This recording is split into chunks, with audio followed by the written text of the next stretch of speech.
ஆண்டவர் நம்மை ஆசீர்வதிப்பதற்கு நம்மிடத்திலே ஆண்டவர் நிறைய விஷயங்களை கேட்கிறார்.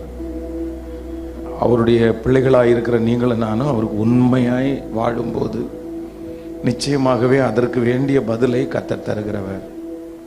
வேதம் சொல்கிறது, மனிதன் எதை விதைக்கிறானோ அதையே அறுப்பான். மனிதன் எதை விதைக்கிறானோ அதையே அறுப்பான். ஸோ ஆண்டவருடைய பிள்ளைகள் ரொம்ப ஜாக்கிரதையாக இருக்க வேண்டியது என்ன அப்படின்னு சொன்னால், நம்ம விதைக்கிறதுல ரொம்ப ஜாக்கிரதையாக இருக்கணும். பொதுவாக நம்முடைய ஊரில் பார்த்தீங்க அப்படின்னு சொன்னால் நிறைய இந்த கருவேல மரங்கள் நிறைய இருக்கிறது. கருவேல மரம் நிறைய இருக்கிறது. ஆனால் அது ரொம்ப டிஸ்டர்பன்ஸான மரம். அந்த மரத்துக்கு யாரும் தண்ணி ஊற்ற வேண்டிய அவசியம் இல்லை. அது பாட்டுக்கு முள்ளாக வளரும். காட்டில் ஏதாவது சிலருக்கு விறகு ஏதாவது தேவைப்பட்டால் அந்த கருவேல மரத்தை எடுத்து அதை வெட்டி விறகுக்காக பயன்படுத்துவாங்க. ஆனால் ஒரு நாற்று நடவோ இல்லை ஒரு நல்ல மரம் நடவோ அதில் ஏதோ பில்டிங் கட்டுறதுக்கோ அந்த உடனே அந்த மரத்தை யாரும் கவனிக்கலாம் மாட்டாங்க. ஐயோ இது மரமாச்சே, இவ்வளோ வளர்ந்துருக்குது, இத்தனை வருஷமாக இது வளர்ந்துருக்குறது, இது விட்டுறலாமா, இது அழகாக இருக்குமா, அந்த தாட்டே கிடையாது. அவ்வளோதான். கருவேல மரம் என்ற ஒன்று இருக்குமானால் அந்த நிலத்தில் என்ன வந்தாலும் வருகிறதற்குத்தான் உரிமை அதிகமே தவிர கருவேப்பிலை மரம், அந்த கருவேப்பிலை மரம் உடனே எடுக்கப்படும். ஆனால் இது நம்முடைய பட்டண தேசத்தில் உருவாகிறதுக்கு அந்த நாட்களில் ஜனங்களுக்கு விறகு இல்லாததுனால ஃப்ளைட்டில் விதையை தூவி அந்த மாதிரி அது வளர்ந்துச்சு அப்படின்னு சொல்லுவாங்க. அது எந்த அளவுக்கு உண்மைன்னு தெரியல. ஆனால் ஒரு நாள் விதைச்ச விதை பார்த்தீங்கன்னா இன்னைக்கு நமக்கு அது தேவை இல்லாமல் இருந்தால் கூட அது அந்த இடத்துல முளைச்சிருக்கிறது. நம்ம நல்லா இருக்கும்போது, வசதியாக இருக்கும்போது, நம்ம பலனாக இருக்கும்போது நம்ம நிறைய பேர் என்ன பண்ணுறோம் அப்படின்னு சொன்னால் நிறைய விதைக்கிறோம், நிறைய வார்த்தைகளை விதைக்கிறோம், நிறைய சிந்தைகளை விதைக்கிறோம், நிறைய எரிச்சல்களை விதைக்கிறோம், நிறைய சாபங்களை நம்ம விதைக்கிறோம். ஆனால் இந்த ஆண்டு ஆண்டவருடைய பிள்ளைகள் எடுக்க வேண்டிய ஒரு பெரிய தீர்மானம் என்னன்னா, ஆண்டவரே நான் விதைக்கிறதுல நான் கவனமாக இருப்பேன், நான் விதைக்கிறதுல கவனமாக இருப்பேன். நீங்கள் இதுக்கு ஒரு தீர்மானம் எடுக்கணும். இனி தீமையானதை விதைக்க மாட்டேன். வேதம் சொல்லுகிறது, கண்ணீரோடு விதைக்கிறவன் கம்பீரத்தோடு அறுப்பான். அள்ளி தூவும் விதையை சுமந்து கொண்டு போகிறவன் அழுது கொண்டே போகிறான். ஆனால் தான் அறுத்த அரிக்கட்டுகளை சுமந்து வரும்போது கம்பீரத்தோடு திரும்பி வருகிறான். நீங்க அழுகையோட விதைச்சிங்கன்னா, வருத்தத்தோட விதைக்கிறது, கண்ணீரோட விதைக்கிறது கண்டிப்பாக ஒரு நாள் உங்களுடைய வாழ்க்கையில அது வீணாய் போகாது. நீங்கள் கம்பீரமாய் ஒரு நாள் நீங்கள் அறுப்பீர்கள். நீங்கள் எந்த தெருவிலே கண்ணீரோடு நீங்கள் அழுது கொண்டே போகிறீர்களோ, சில இடங்களில் பார்ப்போம்னால் நம்ம சில தெருவுகளில் நம்ம டிராவல் பண்ணும்போது பார்த்தீங்கன்னா கண்ணீரோடு நம்ம விதைப்போம். அது யாருக்குமே தெரியாது. நான் கோயம்புத்தூர்லே 2005 வருஷம் இந்த ஊழியத்தை ஆரம்பிக்கும் போது, இதுக்கு முன்னாடி பார்த்தீங்க அப்படின்னு சொன்னால் 2005 வருஷத்துக்கு முன்னாடி சென்னையில் ஒரு 200 பேர் இருக்கிற ஒரு சர்ச்சுக்கு பாஸ்டராக இருந்தேன். அதற்கு பிறகு திருச்சியில் ஒரு 250 பேர் சர்ச்சு பாஸ்டராக இருந்தேன். ஆனால் கோயம்புத்தூரில் கோயம்புத்தூரில் வெறும் 3 பேரை வச்சு அந்த திருச்சபையை ஆரம்பிக்கும் போது பார்த்தீங்க அப்படின்னு சொன்னால், ஸோ அவ்வளோ வருத்தமாக இருந்துச்சு. இத்தனை பேருக்கு முன்னாடி நின்றுட்டு அந்த 3 பேர் ஆராதனை அட்டன் பண்ணுவாங்க. அதை முடிச்சுட்டு வரும்போது அப்படி வெறுமையாக இருக்கும். அது ரொம்ப கஷ்டமாக இருக்கும். ஆரம்ப ஊழியம் அப்படின்றது கல்லில் நாருரிக்கிறது மாதிரி தான். இந்த திருச்சபை இவ்வளோ அழகாய் கட்டப்பட்டு இத்தனை 1000 பேர் நம்ம இங்கே வந்திருக்கிறோம். ஆனால் இதுக்கு அஸ்திபாரம் போட்டாங்கல்ல, இது ஆரம்பிச்சாங்க பாருங்க, இவர்களை கண்டிப்பாக நம்ம நினைக்கணும். அவங்க சும்மா இதை செய்யலை. இங்கே நம்ம நிறைய பேர் உட்கார்ந்து இருக்கிறதுக்கு காரணமே என்ன அப்படின்னு சொன்னால், அவர்கள் நிறைய பேர் விதைத்த விதை தான் காரணம். அப்போ நம்மளும் அப்படிதான். இங்கே இந்த சபையில் இருக்கிற இந்த சத்தத்தை கேட்கிற நீங்களும் நிறைய பேர் இன்னைக்கு நல்லா சாப்பிட்றோம், இன்னைக்கு நல்லா தூங்குறோம், இன்னைக்கு நல்ல வீட்டில் குடியிருக்கிறோம், இன்னைக்கு நல்ல காரில் டிராவல் பண்ணுறோம். ஆனால் உண்மையிலே நம்ம நிறைய பேருடைய பாடுகள் அல்ல, நமக்காக நம்முடைய அம்மா, நம்முடைய அப்பா, அவர்கள் ஜெபித்த ஜெபம், அவர்கள் வடித்த கண்ணீர், அதுதான் இன்னைக்கு நம்ம நல்லா இருக்கிறதுக்கு ஆண்டவர் நமக்கு உதவியா இருக்கிறார். அப்போ அந்த 3 பேரை சர்ச்சு நடத்தும் போது அவ்வளோ வருத்தமா இருக்கும். சார் இவ்வளோ கஷ்டமா இருக்குது. அப்போ பார்த்தீங்க அப்படின்னு சொன்னா, வாகனத்துல போகும்போது ஹெல்மெட்டை போட்டுட்டு அந்த ரோடு முழுக்க அழுதுட்டே போவேன். ஆண்டவரே, என்னை என்னைக்கு நீங்க நம்புவீங்க? என்னைக்கு என்ன நம்பி ஜனங்களை தருவீங்க? நான் உங்களுக்கு ஊழியம் செய்ய விரும்புறேன்.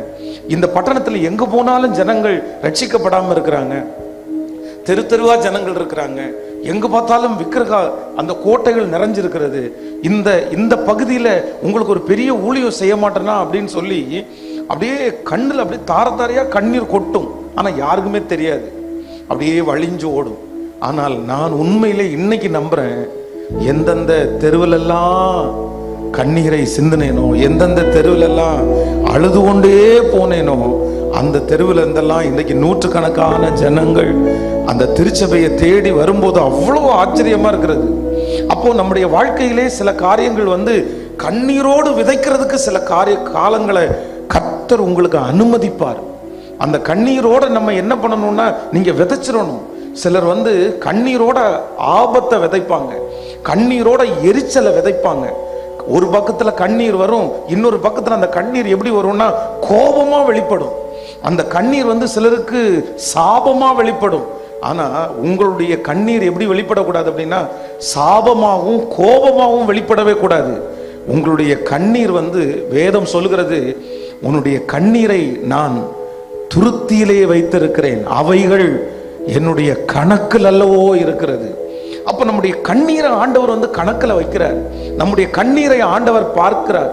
கர்த்தர் அழுகிறவர்களை பார்க்கும்போது அவருக்கு இரக்கம் வருகிறது. ஒரு தேவனுடைய மனுஷன் பல வருடங்கள் ஊழியம் செய்து ஒரு அறுவடையும் காணவே இல்லை. அப்போ இந்த ஊழியத்தை வேண்டாம் அப்படின்னு நினைச்சு, இனி இந்த ஊழியத்தை விட்டு போலாம் அப்படின்னு நினைக்கும் போது ஒரு பெரிய ஊழியக்காரரை சந்தித்து, ஐயா, இத்தனை வருஷமா இந்த ஊழியத்துல நான் கஷ்டப்பட்டுட்டே இருக்கிறேன், ஆனா ஒரு அறுவடையுமே இல்லை. இந்த ஜனங்கள் ரொம்ப முரட்டாட்டம் உள்ள ஜனங்களா இருக்காங்க, இங்க எழுப்புதலே இல்லை. நான் என்னென்னமோ பண்ணி பார்த்தேன், நான் கூட்டம் நடத்தி பார்த்தேன், நான் ஜெபம் பண்ணி பார்த்தேன், உபவாசம் இருந்து பார்த்தேன், எதுலையுமே ஜனங்கள் மனம் திரும்பவே இல்லை. அதனால நான் இந்த ஊரை விட்டே போலான்னு நினைக்கிறேன், எனக்கு வேற ஏதாவது ஊர்ல ஒரு டிரான்ஸ்ஃபர் கொடுங்க அப்படின்னு சொல்லும் போது அந்த ஊழியக்காரர் சொன்னாராமா, கடைசியா ஒரு டைம் நீ கண்ணீரிலே முயற்சி செய்து பாரு, நீ தேவ சமூகத்திலே அழு, ஜனங்களுக்காக அழு, ஆத்துமாக்களுக்காக அழு, கண்ணீரை ஒரு டைம் ட்ரை பண்ணி பாருன்னு சொன்னார். பாருங்க, அந்த தேவனுடைய மனுஷன் அன்னையிலிருந்து கண்ணீரோடு ஜெபிக்க ஆரம்பித்தார். கர்த்தர் அந்த திருச்சபையிலே ஆட்களை கர்த்தர் கொண்டு அந்த திருச்சபையை கர்த்தர் உயர்ந்த திருச்சபையாய் கர்த்தர் மாற்றினார். இந்த சத்தத்தை கேட்கிற ஆண்டவருடைய பிள்ளைகளை, நீங்க என்னென்னமோ முயற்சி எடுத்திருக்கலாம், என்னென்னமோ முயற்சி எடுத்திருக்கலாம், ஆனால் அந்த முயற்சியில நீங்கள் தோற்று போயிருக்கலாம், நீங்கள் அதுக்கு எதுவுமே பெற்றுக்கொள்ளாமல் இருக்கலாம். ஆனா ஆண்டவர் இன்றைக்கு சொல்லுகிறார், உங்க மகளை குறித்து, மகனை குறித்து, குடும்பத்தை குறித்து கர்த்தர் சொல்லுகிறார், கண்ணீரிலே முயற்சி எடுத்துப்பார். கண்ணீரிலே நீங்க அழுது கர்த்தருடைய சமூகத்துல நீங்க ஜெபித்து பாருங்க. கண்டிப்பா உங்க கண்ணீர் அந்த பிள்ளை எவ்வளவு கடினமான இருதயமா இருந்தாலும் அந்த பிள்ளையினுடைய இருதயத்தை மாற்றும், அந்த கணவனாருடைய இருதயத்தை மாற்றும், அந்த குடும்பத்தினுடைய சூழ்நிலையை மாற்றும். அது எப்பேற்பட்ட பிரச்சனையா இருந்தாலும் கண்ணீரோடு விதைக்கிறவர்கள் கம்பீரத்தோடு அறுப்பார்கள். அப்போ நமக்கு தாங்க முடியாத துக்கங்கள், தாங்க முடியாத அழுகை வரும்போது நீங்க சில பிள்ளைகள் பாருங்க, பெற்றோர்களை ரொம்ப கோபப்படுத்தும் போது, ஏதாவது ஒன்று செய்யும் போது தாங்க முடியாம தாயாருடைய கண்களிலிருந்து கண்ணீர் வரும். ஆனா கண்ணீர் வரும்போது அப்படியே சபிப்பாங்க, நீ நல்லாவே இருக்க மாட்ட, நீ அப்படி போவ அப்படின்னு. அப்போ உங்களுடைய கண்ணீர் ரொம்ப வேல்யூவா இருக்கிறதுனால அந்த கண்ணீரோட விதைக்கிற விதை உங்க பிள்ளைகளுடைய தலை மேல அப்படியே இருக்கும். நீங்க இந்த சபையில இருக்கிற, இந்த சத்தத்தை கேட்கிற யாராவது ஒருத்தர் உங்களுடைய பிள்ளைகளை அப்படி சபித்திருப்பீர்களே ஆனால் ஆண்டவரிடத்துல கண்டிப்பா நீங்க மன்னிப்பு கேளுங்க. வேதம் சொல்லுகிறது, ஆசீர்வதித்தலே அன்றி உங்களுடைய வாயிலிருந்து யாரையும் சபித்தலும் துதித்தலும் ஒரு வாயிலிருந்து புறப்படவே கூடாது. ஒரு ஆண்டவருடைய பிள்ளை ரொம்ப கவனமா இருக்க வேண்டியது என்னன்னா, எவ்வளவு கோபம் வந்தாலும், எவ்வளவு சூழ்நிலை வந்தாலும் நம்முடைய வாயினுடைய வார்த்தையில ரொம்ப கவனமா இருக்கணும். உலகத்துல நீங்க பேசுகிற வார்த்தைக்கு நீங்க அடிமை. நீங்க பேசுகிற வார்த்தையை திரும்பி எடுக்கவே முடியாது. பழமொழி சொல்லுவாங்க பாருங்க, தீயினால் சுட்ட புண் உள்ளாறு மாறாதே, நாவினால் சுட்ட வடு. அப்போ ஒரு வார்த்தையை பேசிட்டீங்க அப்படின்னு சொன்னா ஆண்டவர் அதை கவனிக்கிறார், கர்த்தர் கவனிக்கிறார். வேதம் சொல்லுகிறது, யோபுவை பாருங்களேன், எல்லாருமே யோபுவை என்னென்னமோ பார்த்தாங்க, என்னென்னமோ செஞ்சாங்க. யோபுனுடைய புண்ணை பார்த்தாங்க, யோபுனுடைய பிள்ளைகள் செத்து போனதை பார்த்தாங்க, யோபு நஷ்டப்பட்டதை பார்த்தாங்க. ஆனா ஆண்டவர் மட்டும் எதை பார்த்தார் அப்படின்னு சொன்னா, என் தாசனாகிய அந்த யோபு என்ன பண்ணதுன்னா, நீங்க கடினமா என்ன குறிச்சு பேசுனீங்க, நீங்க நிதானமா பேசல. ஆனா என் தாசனாகிய யோபு எப்படி பேசினா, என்னை குறித்து நிதானமாய் பேசினான். அவனுடைய மனைவி கூட அந்த சூழ்நிலை வரும்போது பாத்தீங்கன்னா அவசரப்பட்டு தேவனை தூசித்து ஜீவனை விடும் அப்படின்னு சொன்னாங்க. ஆனா யோபு மட்டும் என்ன சொல்லல அப்படின்னு சொன்னா, இல்ல ஆண்டவரே, நான் முன்பாக போனாலும் அவர் இல்லை, நான் பின்பாக கிரியை செய்தும் அவரை காணேன், ஆனாலும் நான் போகும் வழியை அவர் அறிவார், அவர் என்னை சோதித்த பிறகு நான் பொன்னாக விளங்குவேன், அவர் என்னை கொன்று போட்டாலும் அவர் மேல் நான் நம்பிக்கையாயிருப்பேன். நீ பைத்தியக்காரி பேசுகிறது போல் பேசுகிறாய். தேவனுடைய கையிலே நன்மையை பெற்ற நாம் தீமையை பெற வேண்டாமோ? கர்த்தர் கொடுத்தார், கர்த்தர் எடுத்தார், கர்த்தருடைய நாமத்திற்கு ஸ்தோத்திரம். அப்போ ஆண்டவருடைய பிள்ளைகள் ரொம்ப ஜாக்கிரதையா இருக்கணும். எதுல ஜாக்கிரதையா இருக்கணும்னா, உங்க வாயில நீங்க விதைக்கிற வார்த்தையில ரொம்ப கவனமா இருக்கணும். எங்களுடைய திருச்சபையினுடைய பக்கத்துல ஒரு ரயில் ரோடு இருக்குது பாருங்க. அப்ப ரயில் ரோடு இருக்குது, அங்கிருந்து நிறைய பேர் சர்ச்சுக்கு வராங்க. ஒரு நாள் நான் இந்த மாதிரி கூட்டத்தை நடத்திட்டு இருக்கும்போது சொல்றேன், நீ உங்க வாயினால பேசி எத்தனையோ நஷ்டப்பட்டீங்க, அவங்க எல்லாம் கர்த்தரிடத்துல மன்னிப்பு கேளுங்க அப்படின்னு ஜெபம் பண்றேன். ஜெபம் பண்ணிட்டு இருக்கும்போது கூட்டத்துல இருந்த ஒரு அம்மா கத்தி ஐயா அப்படின்னு அப்படியே கத்தி ஜெபம் பண்ணாங்க. அப்போ கூட்டம் முடிச்சதுக்கு பிறகு அவங்க வந்தாங்க. ஏன் என்னாச்சு அப்படின்னு கேட்டதுக்கு என்ன சொன்னாங்க அப்படின்னு சொன்னா, அவருடைய கணவனார் அடிக்கடி சண்டை நடக்கும்போது பாத்தீங்கன்னா அவங்க கணவனாரை பார்த்து என்ன பேசுவாங்க அப்படின்னு சொன்னா, நீ எத்தனையோ பேருக்கு நல்ல சாவு வருது, உனக்கு ஒரு சாவு வராதா? எத்தனையோ பேர் இந்த ரயில் ரோட்ல விழுந்து எத்தனையோ பேர் சாகுறாங்க, நீ ஒரு நாள் அடிபட்டு சாக மாட்டியா? எப்போ அந்த கணவனிடத்துல சண்டை போட்டாலும் நீ ரயில் ரோட்ல விழமாட்டியா, நீ ரயில் ரோட்ல விழமாட்டியா அப்படின்னு சொல்லிட்டே இருப்பாங்க. பாத்தீங்கன்னா அந்த ரயில் ரோடு பாத்தீங்கன்னா ரொம்ப இருட்டான இடம். சாயந்தர நேரத்துல அவர் வேலை முடிச்சிட்டு வரும்போது ஒரு கால் தடிக்கி பாத்தீங்க அப்படின்னா அந்த ரயில் ரோட்டுக்குள்ள விழுறாரு. விழுந்தவரால் எழும்பவே முடியல, கொஞ்சம் குடிச்சிருந்தாரு, அவரால் எழும்பவே முடியல. ட்ரெயின் கரெக்டா ஒரு 10 நிமிஷத்துல அந்த மனுஷனுடைய உடல் கூட கிடைக்கல, அப்படியெல்லாம் நசுங்கிருச்சு. ஐயோ, அந்த பாடியை வச்சுட்டு அந்த அம்மா அழுக என்னன்னா, என் கணவனார நானே கொன்னுட்டேன். இன்னைக்கு நம்ம நிறைய பேர் பேசின வார்த்தையை கர்த்தர் தான் மன்னிக்கிறார். ஆண்டவர் அதன்படி நடக்காமல் பாதுகாத்து கொள்ளுகிறார். கர்த்தருடைய பிள்ளைகளே, சபித்தலும் துதித்தலும் ஒரு வாயிலிருந்து வரக்கூடாது. உங்க வாயின் வார்த்தைகளை ஆண்டவர் ரொம்ப கவனிக்கிறார். நீங்க ஜெபம் பண்ற நீங்க, பைபிள் வாசிக்கிற நீங்க, எப்படி உங்க வாயில கெட்ட வார்த்தையினால நீங்க பேசலாம்? வாயை திறந்து பாட்டு பாடுற அந்த வாயில கெட்ட வார்த்தை வரலாமா? அசுத்தமான வார்த்தை வரலாமா? சாபமான வார்த்தை வரலாமா? இன்னொருத்தரை காயப்படுத்துகிற வார்த்தை வரலாமா? ஒரு உண்மையான தேவனுடைய பிள்ளையினுடைய வாயிலிருந்து எப்பொழுதும் என்ன வார்த்தை தான் வரும்னா, நல்ல வார்த்தை மட்டும்தாங்க வரும். நல்ல வார்த்தை என்ன பாருங்க, சிமேயி தாவீதை தூசிக்கும் போது, இரத்த பிரியனே, பேலியாளின் மகனே, தொலைந்து போ அப்படின்னு. அப்போ தாவீதற்கு ஒரு நிமிஷம் ஆகாது, அவனுடைய கூட பக்கத்துல நின்னவன் சொல்றான், இந்த செத்த நாய் அப்படின்னு கூப்பிடுறான்.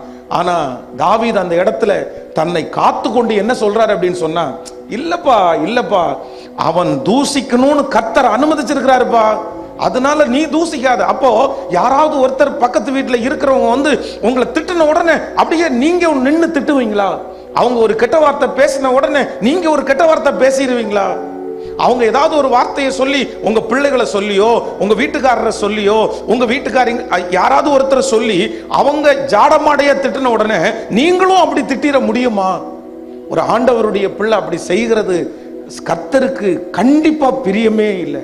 இந்த திருச்சபையை பார்த்து ஆண்டவர் சொல்லுகிறார், இந்த சத்தத்தை கேட்கிற யாரோ ஒருத்தரை பார்த்து சொல்லுகிறார், உன்னுடைய வாயில பெரிய பட்டயம் இருக்கிறத கர்த்தர் சொல்லுகிறார்.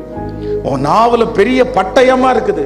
உன்னுடைய வாழ்க்கையில இருக்கிற தோல்விகளுக்கு மிகப்பெரிய காரணம் உன் நாவல இருக்கிற பட்டயம் தான். நீ காரணம். நீ ஜெபம் பண்ற, நீ நல்லா துதிக்கிற, ஆனா உன்னுடைய இருதயமோ எனக்கு எப்படி இருக்குன்னா தூரமா இருக்குது, தூரமா இருக்குது.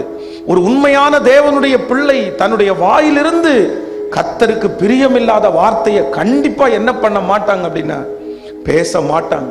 அதான் தேவனுடைய மனுஷன் சொல்லுகிறான், நான் என்னுடைய உதடுகளோடு நான் என்ன பண்ணி இருக்கிறேன்னா நான் ஒரு பொருத்தனை பண்ணி இருக்கிறேன். கர்த்தாவே என் நாவிற்கு காவல் வையும், என் உதடுகளின் வாசலை காத்து கொள்ளும். தேவனுடைய மனுஷனுடைய ஜெபமே என்ன அப்படின்னு சொன்னா, நான் தெரியாம பேசிடுவேன் ஆண்டவரே, நான் அவசரப்பட்டு பேசிடுவேன் ஆண்டவரே, ஆனா நீங்க என்ன பண்ணணும் அப்படின்னு சொன்னா என் உதடுகளுக்கு நீர் என்ன பண்ணணும்னா நீர் காவல் வையும் ஆண்டவரே, நீர் காவல் வையும். இந்த ஜெபத்தை, இந்த சத்தத்தை கேட்கிற ஒவ்வொருத்தரும் நீங்க ஜெபம் பண்ணணும். என்ன ஜெபம் பண்ணணும்னா, ஆண்டவரே இன்றைக்கு இந்த ஃபர்ஸ்ட் டே கன்வென்ஷன் முடிச்சிட்டு போகும்போது இந்த 2025ல நீங்கள் எடுக்க வேண்டிய பெரிய தீர்மானமே என்ன அப்படின்னு சொன்னா, இனி என் வாயிலிருந்து உமக்கு பிரியமில்லாத ஒரு வார்த்தையும் என்ன பண்ணாது அப்படின்னா புறப்படாது ஆண்டவரே, புறப்படாது ஆண்டவரே. ரொம்ப கவனமா இருக்கணும். பாருங்க, நான் ஒரு விசை 2008 வருஷத்துல எனக்கு திருமணம் நடந்தது. அப்போ திருமணத்துக்கு பார்த்தீங்க அப்படின்னு சொன்னா, திருமணம் வந்து ஒரு திருமணம் வந்து கோயம்புத்தூர்ல நடந்துச்சு, ரிசப்ஷன் வந்து ஒன்று நாகர்கோயிலில் நடந்துச்சு, இன்னொன்று வந்து திருச்சியில தான் எங்களுடைய மனைவியினுடைய வீடு. அப்போ வந்து திருச்சியில எல்லாருமே கிளம்பி போகும்போது முடிச்சுட்டு வரும்போது அங்க வர்ற வழியில ஆறு இருக்கு. அப்ப இந்த ஆத்துல வந்து குளிக்கலாம் அப்படின்னு சொல்லி ஒரு எண்ணம். நாங்கள் ஒரு 6-7 பேர், ஒரு 10 பேர் பக்கத்தில் போயிருந்தோம். அப்போ வந்து என்னுடைய மனைவி, அம்மா, அப்புறம் வந்து ஒரு சில சிஸ்டர்ஸ் எல்லாம் பார்த்தீங்க அப்படின்னு சொன்னால் அந்த ஆற்றினுடைய கரையில் அந்த தண்ணீரில் இறங்கி அவங்க வந்து தன்னுடைய கால்களை நினச்சி அப்படி இருக்கும்போது நானும் என் கூட இருக்கிற ஒரு 2 அசிஸ்டன்ட் பாஸ்டர்ஸ் அப்படி 2-3 பேர் சேர்ந்து அதை கடக்கும்போது சும்மா ஜஸ்ட்டு என் வாயிலேருந்து என்ன சொல்கிறேன் அப்படின்னு சொன்னால், ஆமாம் புது மாப்பிள்ளையே காணும், குளிக்க சென்றவரை தண்ணி அடிச்சுட்டு போயிருச்சு அப்படின்னு சும்மா ஜஸ்ட் ஒரு ஃபன்னுக்காக அப்படின்ற மாதிரி சொல்லிட்டு நான் பாட்டுக்கு போயிடுறேன். நான் பாட்டுக்கு போகும்போதே அம்மா அப்பவே என்னை திட்டுனாங்க, ஏய் என்ன பேசிட்டு போற அப்படின்னு என்கிட்ட கேட்டாங்க. அப்போ ரொம்ப சின்ன வயது, அப்போதான் ஆரம்பம், ஊழியத்தினுடைய ஆரம்பம். அது 25 வயசுன்னு வச்சுக்கோங்களேன். அது பெருசாக தெரியாது, அது பெருசாக எடுக்கல. நாங்கள் கொஞ்சம் ஆழத்தில் போய் சரி கொஞ்சம் நல்ல இடத்துல குளிக்கலாம் அப்படின்னு சொல்லிட்டு நான் குளிக்க போகும்போது என்னுடைய 2 பேர் தம்பிங்க இருந்தாங்க. அவங்கள்ட்ட சொல்லிட்டு தான் போகிறேன்ப்பா, எனக்கு ஒருத்தனுக்கு தான் நீச்சல் தெரியும், உங்கள் 2 பேருக்கு நீச்சல் தெரியாது, அதனால நீங்கள் வந்து இந்த ஆழமான இடத்துக்கு வராதிங்க, இங்கே நின்று குளிச்சுட்டு போங்க அப்படின்னு சொன்னால், நான் வந்து இறங்கி குளிச்சுட்டு இருக்கிறேன். பார்த்தா ஒருத்தன் குதிச்சிட்டான், அதுக்கப்புறம் இன்னொருத்தன் குதிச்சிட்டான்.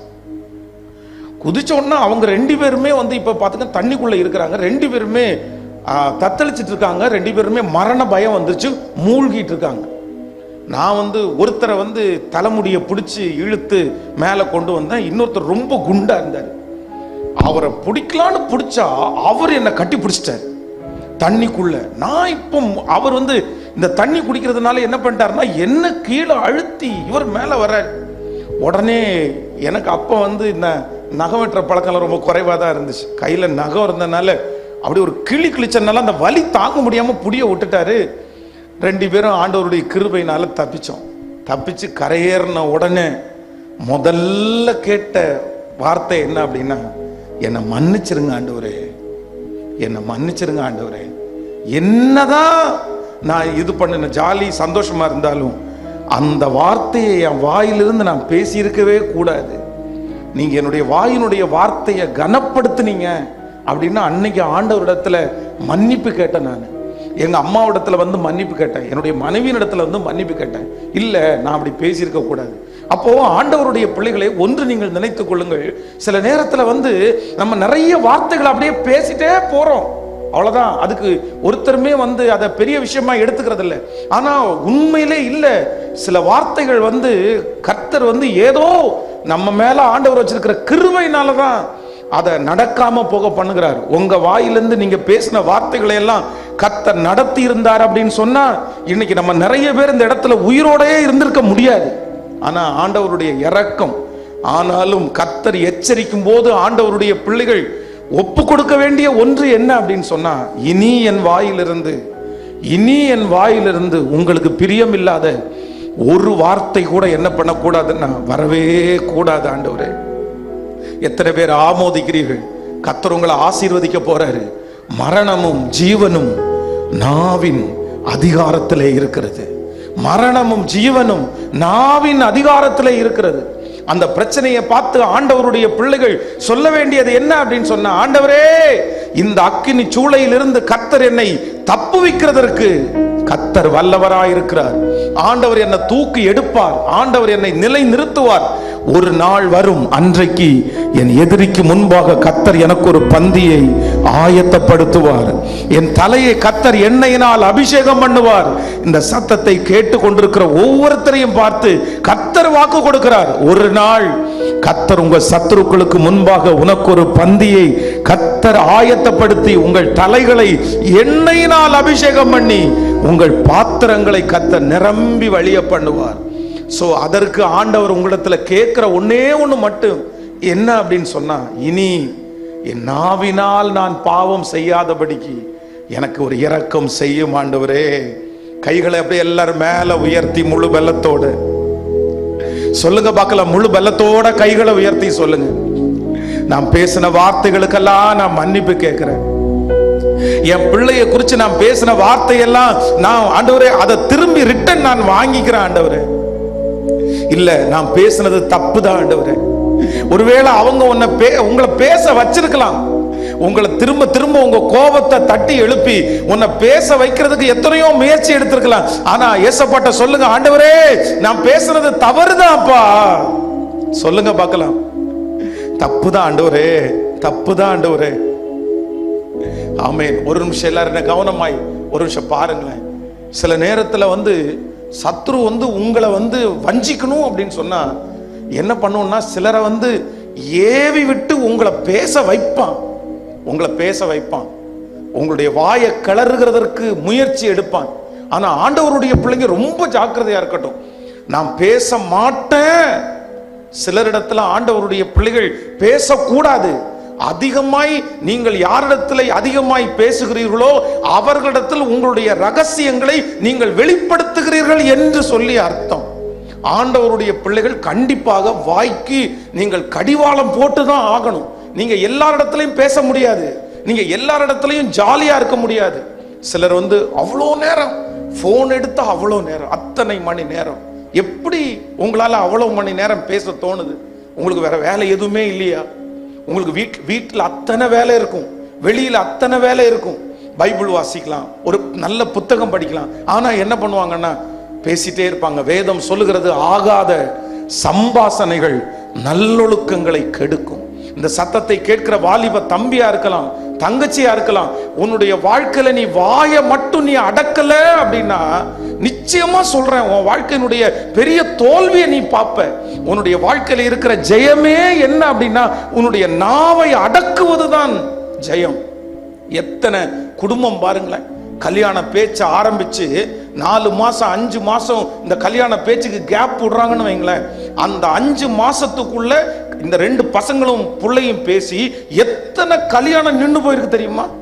எத்தனை கல்யாணம் நடக்காமலே போயிருக்கு தெரியுமா? எதையாவது ஒன்ன பேசிடுறது, வாயை வச்சுட்டு சும்மாவே இல்லாம பேசிடுறது. அதுக்கு பிறகு பாதிக்கப்பட்டு என்ன பிரயோஜனம்? நீங்க பேசுகிற வார்த்தைக்கு கணக்கு கொடுக்கணும். சிலர் வாட்ஸ்அப்ல அவ்வளவு பேசுறாங்க. காலையில எந்திரிச்ச உடனே நிறைய பேருக்கு ஒரு 10 பேருக்கு குட் மார்னிங் மெசேஜ் அனுப்புனாதான் நிறைய பேருக்கு, நைட்டு ஒரு 10 பேருக்கு குட் நைட் மெசேஜ் அனுப்புனாதான் நிறைய பேருக்கு தூக்கம் வரும். ஆண்டவருடைய பிள்ளைகளே, ஒன்று நினைத்துக் கொள்ளுங்கள், இது ரொம்ப நீங்க அனுப்புறது தவறில்லை. ஆனா சிலருக்கு அது ரொம்ப ஹேபிட்டாவே மாறிடுச்சு. எதுக்கு? அதனால என்ன பிரயோஜனம் இருக்குது? அதனால மனுஷனோட பேசுறத, மனுஷனோட உறவு வைக்கிறத நீங்க கொஞ்சம் குறைச்சிட்டு நீங்க யாரோட உறவு வைக்கணும்னா ஆண்டவரோட உறவு வைக்கணும்னு தான் கர்த்தர் எதிர்பார்க்கிறார். அவர் தான் உங்களுக்கு தேவை. ஆண்டவர் தான் நம்மளை ஆற்றுகிறவர். ஏன் அப்படின்னா நீங்க மனுஷனை நெருங்க அவனுடைய பலவீனத்தை மட்டும்தான் நீங்க பார்ப்பீங்க. எந்த மனுஷனையும் நீங்கள் நெருங்கி அவர்களிடத்துல இருக்கிற பலத்தை உங்களால பார்க்கவே முடியாது. அவர் எவ்வளவு பெரிய பரிசுத்தவானா வேணா இருக்கலாம், எவ்வளவு பெரிய எவாஞ்சலிஸ்டா இருக்கலாம், எவ்வளவு பெரிய பாஸ்டரா இருக்கலாம். நீங்க ஒரு உலகத்திலே இருக்கிற ஒரு மனுஷனை நீங்கள் நெருங்க நெருங்க அவரிடத்துல இருக்கிற பலவீனத்தை மட்டும் தான் பார்ப்பீங்க. ஆனா ஆண்டவரை ஒரு தேவனுடைய பிள்ளை நெருங்கி விட்டா அவங்க பலவீனத்தை பார்க்க மாட்டாங்க. கர்த்தர் எவ்வளவு பெரியவர், கர்த்தர் எவ்வளவு பலம் உள்ளவர் என்றுதான் அவர்கள் பார்ப்பார்கள். கொஞ்சம் எஃபெக்ட். ஆமென்.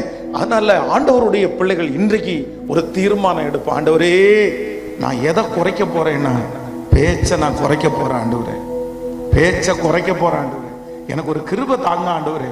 இனி இனி என் வாயிலிருந்து வருகிற வார்த்தை எப்படிதான் இருக்கும்னா நன்மையான வார்த்தைகளாகவே இருக்கும்.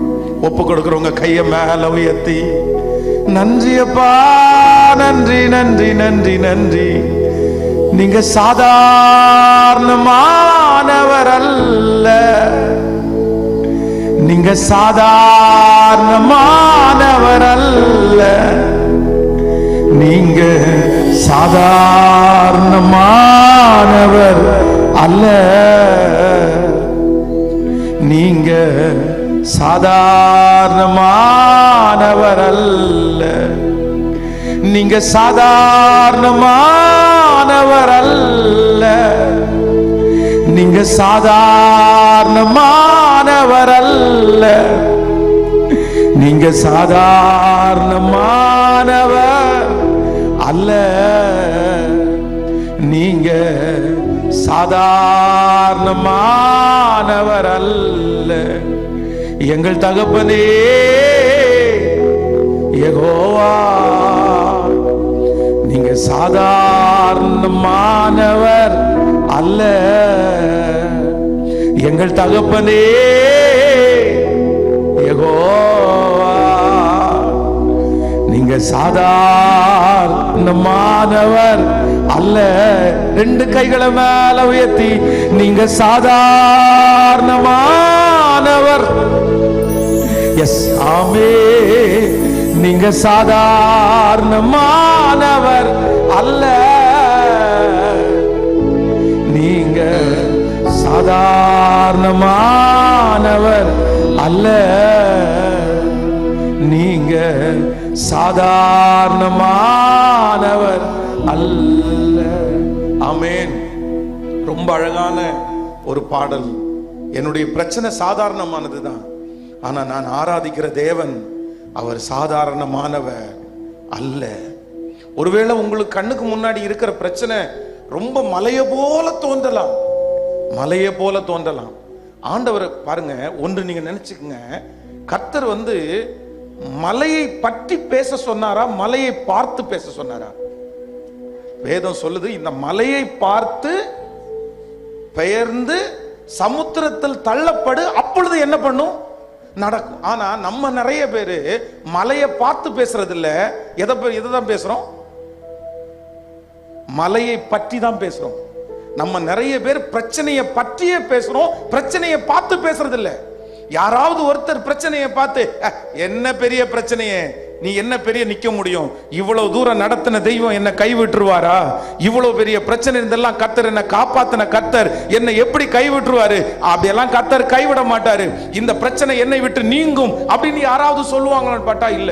ஆனா நிறைய பேர், ஐயோ இந்த பிரச்சனைனால அவர் விழுந்துட்டாரு, இவர் விழுந்துட்டாரு, இவருக்கு இப்படி பிரச்சனை ஆயிடுச்சு, இவர் ஒண்ணும் இல்லாம போயிட்டாரு, இவர் இறந்துட்டாரு, இந்த மாதிரி தான் நம்ம நிறைய பேர் பேசுவோம். இன்றைக்கு இந்த சத்தத்தை கேட்கிற ஒவ்வொருத்தரத்திலையும் ஆண்டவர் சொல்லுகிறார், நான் சாதாரணமான தேவன் அல்ல, ஆனால் உனக்கு கண்ணுக்கு முன்பாக இருக்கிற அந்த பிரச்சனை அது சாதாரணமானது. பெரிய பர்வதமே நீ எம்மாத்திரம், செருபாபேலுக்கு முன்பாக நீ சமபூமி ஆவாய். ஆமென் சொல்லுங்க பார்க்கலாம் சத்தமாய் ஒரு ஹல்லேலூயா. நான் நம்புறேன் இந்த 4 நாள் கூட்டம் முடிகிறதுக்குள்ள கர்த்தர் மலை போல இருக்கிற சில பிரச்சனைகளை கர்த்தர் மெழுகு போல மாற்ற போகிறார். அந்த தீமைகளை உங்களுக்கு நன்மையாய் கர்த்தர் மாற்ற போகிறார். எத்தனை பேர் நீங்கள் விசுவாசிக்கிறீர்கள்?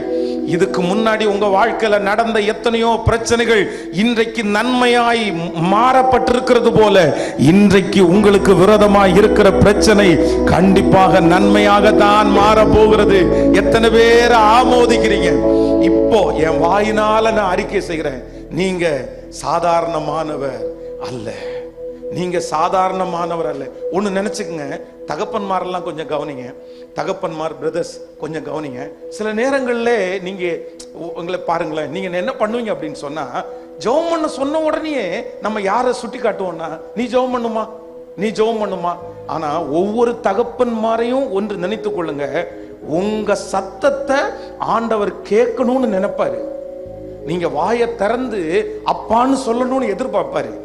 நீங்க வாயை திறந்து இந்த பாடல்களை பாடணும்னு ஆண்டவர் எதிர்பார்ப்பாரு. ஒரு உண்மையான ரட்சிப்பு ஒரு மனுஷனுக்குள்ள எப்ப வருது அப்படின்னா, வாயினால் அறிக்கை செய்யும் போதுதான் ரட்சிப்பு வருது. பொதுவா ரொம்ப இறுக்கமா நம்ம இருந்துட்டோம் அப்படின்னு சொன்னா, சில நேரத்துல பிசாசு நம்மளை விட்டு போகாது. நமக்குள்ள இருக்கிற சில அசுத்தங்கள் நம்மளை விட்டு போகாது. நம்ம எப்படி ஆண்டவரை துதிக்கணும்னா, மனசார துதிக்கணும், வாயார துதிக்கணும். கர்த்தர் அதான் சொல்ற, உன் வாயை விரிவாய் திற, அதை நான் நிரப்புவேன் என்று கர்த்தர் சொல்லுகிறார். எத்தனை பேரை ஆமோதிக்கிறீங்க? நீங்க ஆண்டவருடைய சமூகத்துல அப்பான்னு கூப்பிடுகிற வரைக்கும் சில பிரச்சனைக்கு முடிவே வராது, முடிவே வராது. உங்களுக்காக 1000 பேர் ஜெபம் பண்ணலாம் சிஸ்டர், பிரதர், உங்களுக்காக 1000 பேர் ஜெபிக்கலாம் பிரதர். ஆனா 1000 பேர் ஜெபம் பண்றாங்கன்றதுக்காக உங்க பிரச்சனை மாறிடாது. கர்த்தர் யாரை எதிர்பார்ப்பார் அப்படின்னா, உங்களையும் என்னையும் எதிர்பார்ப்பார். எனக்காக இன்னொருத்தர், நான் கடன் வாங்கின பணத்தை இன்னொருத்தர் எனக்காக கொடுத்துடலாம் பிரதர், எனக்காக இன்னொருத்தர் சமைச்சு வைக்கலாம். ஆனா எனக்காக இன்னொருத்தர் சாப்பிட முடியாது பிரதர், எனக்காக இன்னொருத்தர் துணி மாற்ற முடியாது.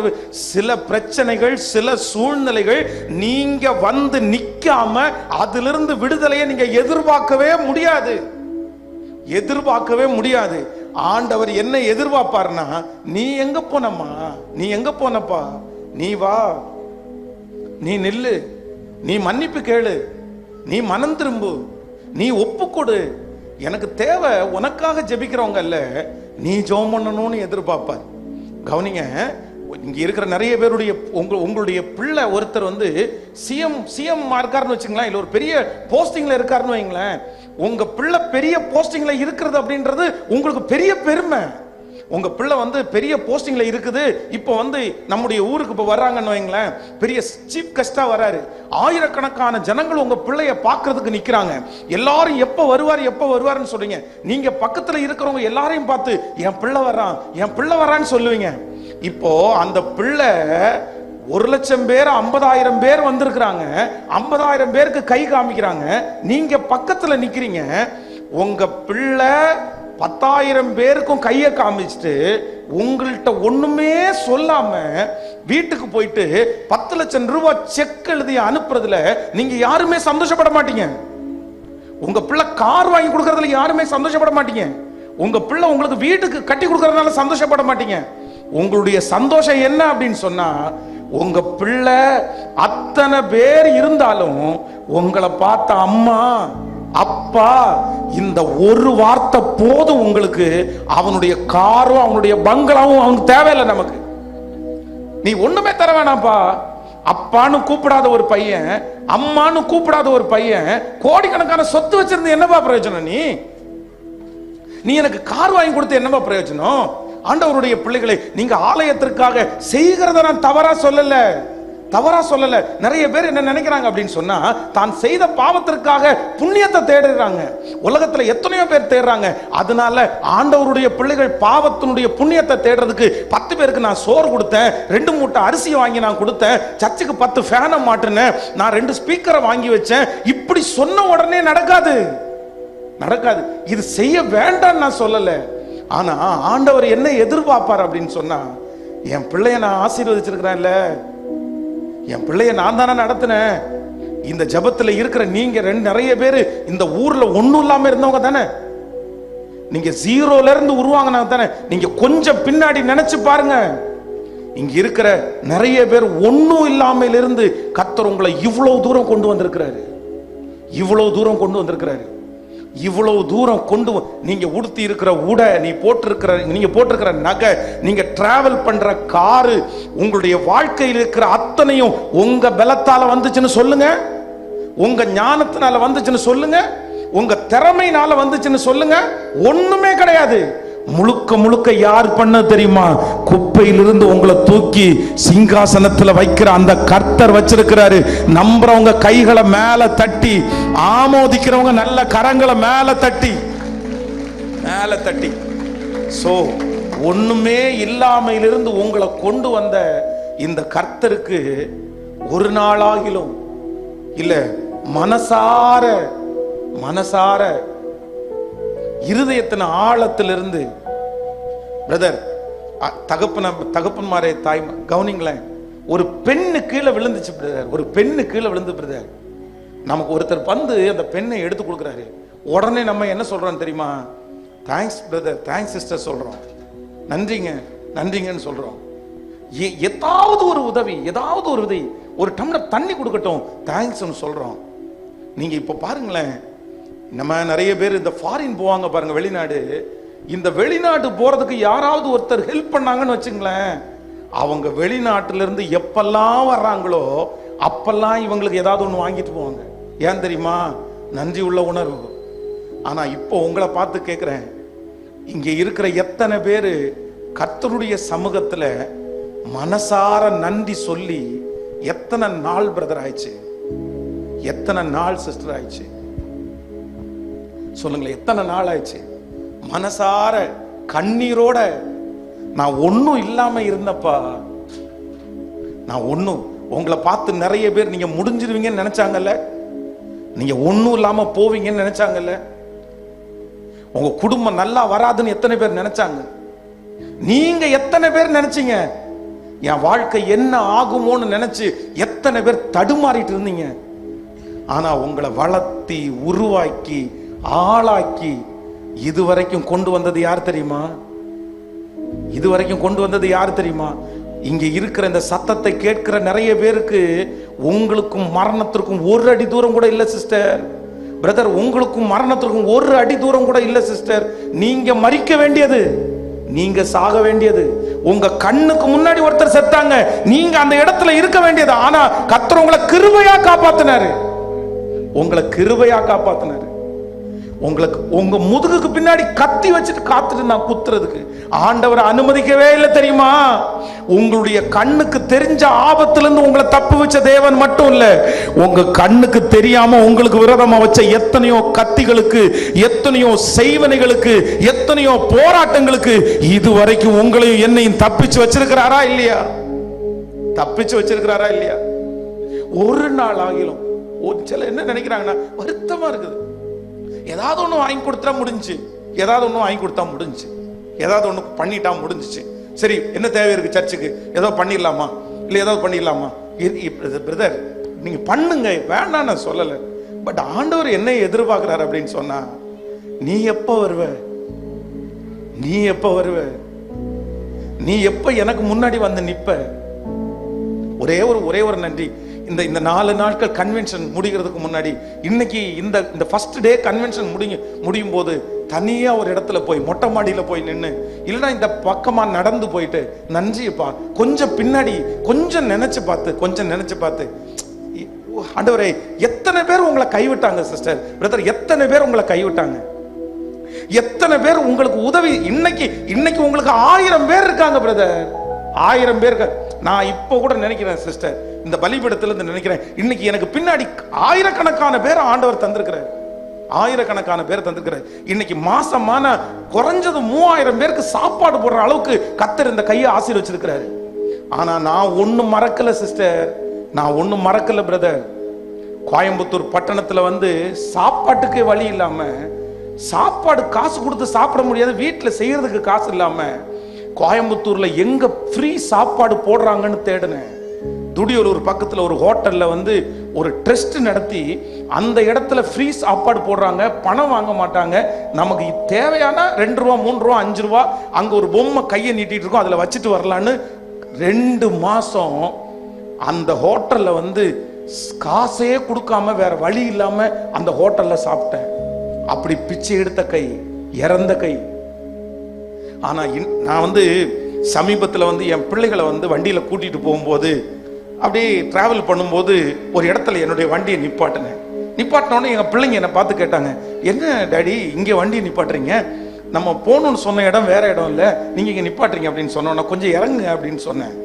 என்னுடைய பிள்ளைங்களும் மனைவியும் இறங்குனாங்க. ஆப்போசிட்டில் தான் அந்த ஹோட்டல் இருந்துச்சு. அந்த ஹோட்டலை காமிச்சு என் பிள்ளைகளை பார்த்து சொன்னேன், உங்க அப்பா ரொம்ப நாள் ஆகலப்பா, ஒரு நாள் உங்க அப்பா சாப்பாட்டுக்கே வழி இல்லாம உங்க அப்பா கையேந்திர நிலைமை வரும்போது இந்த ஹோட்டல்ல 2 மாசம் காசு கொடுக்காம இந்த ஹோட்டல்ல தான்ப்பா சாப்பிட்டேன். இன்னைக்கு நீங்க ஏறி வருகிற வண்டி, இன்னைக்கு நீங்க படிக்கிற படிப்பு, இன்னைக்கு உங்களுக்கு இருக்கிற ஆசீர்வாதம் உங்க அப்பாவுக்கு உங்க தாத்தா கொடுத்ததோ இல்ல உங்க அப்பாவுக்கு வேற விதமா வந்ததோ இல்ல, இது முழுக்க முழுக்க ஏசப்பா தந்தது. இத சாகிற வரைக்கும் நீங்க மறக்க கூடாதுன்றதுக்காக அதே இடத்துல என் பிள்ளைகளை நான் நன்றி சொல்ல வச்சேன். தேங்க்ஸ் சொல்லுங்கப்பா, ஏசப்பாவுக்கு நன்றி சொல்லுங்கப்பா. இன்னைக்கு நீங்க ரொம்ப அழகா போறீங்கப்பா. இன்றைக்கு இந்த சத்தத்தை கேட்கிற ஆண்டவருடைய பிள்ளைகளை ஆண்டவர் உங்களுக்கு சுகவாழ்வை தருவார். இந்த வருடம் நீங்க சுகமாய் குடியிருப்பீர்கள். உங்களுக்கு அலைச்சல் இல்லாத வாழ்க்கை தருவார். உங்களுக்கு சமாதானத்தை கர்த்தர் கட்டளை இடுவார். இதுவரைக்கும் உங்களை நடத்தி வந்தவர் இனி கைவிட்டுருவாரா? எப்படி கர்த்தர் கைவிட்டுருவாரு? கண்டிப்பா கைவிட மாட்டாரு. கைவிடணும்னு நினைச்சிருந்தா என்னைக்கோ கைவிட்டுருவாரு. நீங்க வேண்டாம்னு நினைச்சிருந்தா என்னைக்கும் ஆண்டவர் உங்களை மறந்துடுவாரு. நீங்க வேணும்னு நினைச்சதுனாலதான் இத்தனை நாள் உங்களை காப்பாற்றி இந்த சத்தத்தை கேட்கிற வரைக்கும் கர்த்தர் வச்சிருக்கிறாரு. வேற ஒண்ணும் வேணாம். மனசார நன்றி அப்பா, நான் உங்களை நேசிக்கிறேன்ப்பா. அதான் நம்ம நிறைய பேருக்கு ஆண்டவருடைய கையை பார்த்தே பழகிருச்சு. நிறைய பேருக்கு ஆண்டவருடைய முகத்தை பார்த்து பழகவே இல்லை. எப்போ வரட்டும், எப்ப சர்ச்சுக்குள்ள வரட்டும், ஆண்டவரே எனக்கு அதை செய்வீங்களா, எனக்கு பக்கத்து வீட்டுல பிரச்சனை, எனக்கு அவன் பிரச்சனை பண்றான், இவன் பிரச்சனை பண்ணக்கூடாது, எனக்கு இந்த வருமானம் வரணும், எனக்கு இந்த இடத்துல நல்லா வரணும். ஒரு நாளாவது தேவ சமூகத்துல வந்து ஜெபம் நீங்க ஆண்டவரிடத்துல கேட்கறது தவறல்ல. என் நாமத்து நிமித்தம் எதை கேட்டாலும் நான் உங்களுக்கு தருவேன். நம்ம அப்பாட்ட கேட்காம வேற யார்கிட்ட கேட்கறது? கரெக்ட் தான். ஆனா வெறும் ஜெப குறிப்போடையே வர்றதுக்கு ஒரு நாளாவது நன்றி உள்ள உணர்வோட, ஆண்டவரே ஆண்டவரே ஆண்டவரே ஆண்டவரே இவ்வளவு தூரம் என்ன வச்சிருக்கிறீங்களே ஆண்டவரே. சோ ஆண்டவர் இந்த இடத்துல உலாவுகிறார். ஆண்டவர் இங்க இருக்கிற ஒரு சிலரோட கர்த்தர் பேசுகிறார். நான் உன்னை ரொம்ப நேசிக்கிறேன், நான் உன்னை ரொம்ப விரும்புறேன். ஆனா உன்னிடத்துல எதிர்பார்க்கிற ஒன்று என்ன அப்படின்னு சொன்ன நன்றி உள்ள. பாருங்க, இந்த பிள்ளைங்க எல்லாரும், வாலிப பிள்ளைங்க, உங்களுடைய பிள்ளைகளுக்கு எல்லாருக்கும் இன்னைக்கு பாருங்க, நிறைய பேர் ஐபோன் வாங்கி கொடுத்துட்டீங்க. நிறைய பேர் காஸ்ட்லியான போன் எல்லாம் பிள்ளைங்க வச்சிருக்காங்க. ஆனா ஒரு நாள் நீங்க பட்டன் போன் தான் யூஸ் பண்ணிருப்பீங்க. இன்னைக்கு உங்க பிள்ளைங்க காஸ்ட்லியான போன் யூஸ் பண்றாங்க. அந்த போன்ல பாத்தீங்கன்னா மொத்தமும் சினிமா பாட்டு. அந்த போன்ல பாத்தீங்கன்னா மொத்தமும் சினிமா. அந்த பாட்டுல அந்த போன்ல ஒரு வசனம் இல்லைங்க. அந்த அந்த அந்த போன்ல ஒரு ஆண்டவரை குறிச்சு ஒரு பாட்டு இல்லைங்க. பிள்ளைகளை வந்து நீங்க வளர்ந்துருங்கன்னு அவங்கள சோறு போட்டு வளர்த்தனா போதாதம்மா பிரதர், சோறு போட்டு வளர்த்தனா போதாது. எதை சொல்லி கொடுத்து வளர்த்தணும் அப்படின்னு சொன்னா, உன்னை உருவாக்கின கர்த்தரை நீ மறந்துடாதேன்னு உன் பிள்ளை, நீங்க உங்களுக்கு பிள்ளைகளுக்கு கொடுக்கிற படிப்பு அவனை வளர்த்தோன்னு மட்டும் நீங்க நினைச்சிடாதீங்க. உங்க பிள்ளைகளுக்கு நீங்க கொடுக்கிற பொருள் அவங்கள வளர்த்தணும்னு மட்டும் நினைச்சிடாதீங்க. ஆனா உங்களுக்கு பிள்ளைகளுக்கு நீங்க கொடுக்கிற இயேசு இருக்கிறாரு பாருங்க. இயேசுவை மட்டும் உங்க பிள்ளை உறுதியா பற்றி பிடிச்சா எவ்வளவு பெரிய வனாந்திரமானாலும் அந்த பிள்ளை தப்பிச்சு நிற்கும். அந்த பிள்ளை பிழைக்கும். அந்த பிள்ளை எங்க போனாலும் ஒண்ணு நடக்காது. அந்த பிள்ளைக்கு கர்த்தர் கூட இருப்பார். பிள்ளைகளுக்கு எப்பவும் எதை, இங்க இருக்கிற நிறைய பேருக்கு உங்களுக்கு உங்க அம்மா என்ன சொல்லி கொடுத்து வளர்த்துறாங்க தெரியுமா? இங்க இருக்கிற நிறைய பேர் காலையில சாப்பிடணும்னா கூட 10 வசனம் சொன்னதாங்க உங்க அம்மா சாப்பாடு போட்டாங்க. சிஸ்டர், பிரதர், 10 வசனம் சொன்னாதான் பிரதர் உங்க அம்மா சாப்பாடு போட்டாங்க உங்களுக்கு. அதனாலதான் இன்னைக்கு இந்த இடத்துல வந்து நிக்கிறீங்க. அதனாலதான் இவ்வளவு தூரம் ஆசீர்வாதமா இருக்கிறீங்க. ஜெபம் பண்ணாம சாப்பிட வைக்கல அம்மா, ஜெபம் பண்ணாம சாப்பிட. ஆனா இன்னைக்கு எல்லாருமே மறந்தாச்சுல்ல. சிலருக்கு ஆசீர்வாதங்கள் வந்ததுக்கு பிறகு நிறைய பேருக்கு கண்ணு மறைஞ்சிரும். இன்னைக்கு நிறைய பேர் உங்கள்கிட்ட வந்தாங்கல்ல, நிறைய பேர் இன்னைக்கு வராங்க. இன்னைக்கு நான் நினைப்பேன், pastor praise the Lord, praise the Lord, நல்லா இருக்கீங்களா? இன்னைக்கு நிறைய ஷர்ட் வாங்கி கொடுக்கறதுக்கு நிறைய பேர் இருக்காங்க. உங்களுக்கு சட்டனுடைய சைஸ் என்ன அப்படின்னு கேட்கறதுக்கு நிறைய பேர் இருக்காங்க. உங்களுக்கு என்ன வாங்கி தரணும், ஏதாவது தேவை இருக்கான்னு கேட்கறதுக்கு நிறைய பேர் இருக்காங்க. ஆனா ஒண்ணுமே இல்லாத போது இந்த ஃபேம் எதுவுமே இல்லாத போது, யாருக்கும் தெரியாத போது, என் பக்கத்துல என் அருகாமையில எனக்கு ஆதரவா நின்ன ஒருத்தர் இருக்கிறாருங்க. இன்னைக்கு காசு, இன்னைக்கு நிறைய பேருக்கு காசு வந்ததுக்கு அப்புறம் நிறைய பேர் வந்துட்டாங்க பிரதர். உங்க கார் வந்ததுக்கு அப்புறம் நிறைய பேர் வந்துட்டாங்க. ஆனா இயேசு எப்ப வந்தார் தெரியுமா? நீங்க கைப்பிடிச்சு நடக்க பழக்காத போது இயேசு உங்கள்கிட்ட வந்தாரு. மனசார ஆண்டவர் என்கிட்ட பேசுறாருன்னு சொல்றவங்க மட்டும் உங்க கையை மேல உயர்த்தி ஒன்னே ஒண்ணு மட்டும் சொல்லுங்க, நன்றி அப்பா. மனசார நன்றி ஆண்டவரே, நன்றி ஆண்டவரே, நன்றி ஆண்டவரே. இந்த சத்தம் வாயிலிருந்து புறப்பட புறப்பட புறப்பட ஆண்டவர் ரொம்ப பிரியப்படுறாரு. நான் சொல்றதுனால சொல்ல வேணாம் சிஸ்டர், நான் சொல்றதுனால அல்ல, உங்க மனசுல இருந்து வரட்டும்.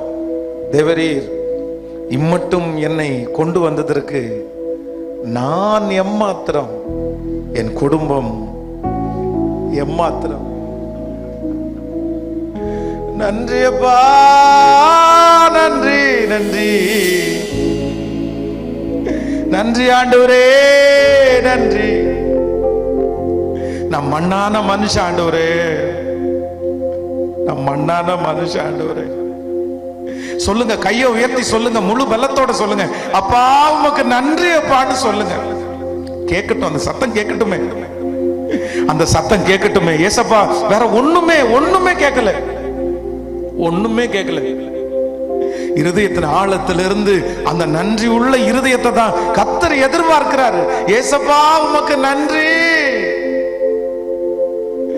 நன்றி அப்பா, நன்றி நன்றி. மண்ணான மனிதன்னா என்னால் ஏதும் ஆகுமா? மண்ணான மனிதன் நான், என்னால் ஏதும் ஆகுமா? உன் பிள்ளையாய் நான் வாழ முடியுமா?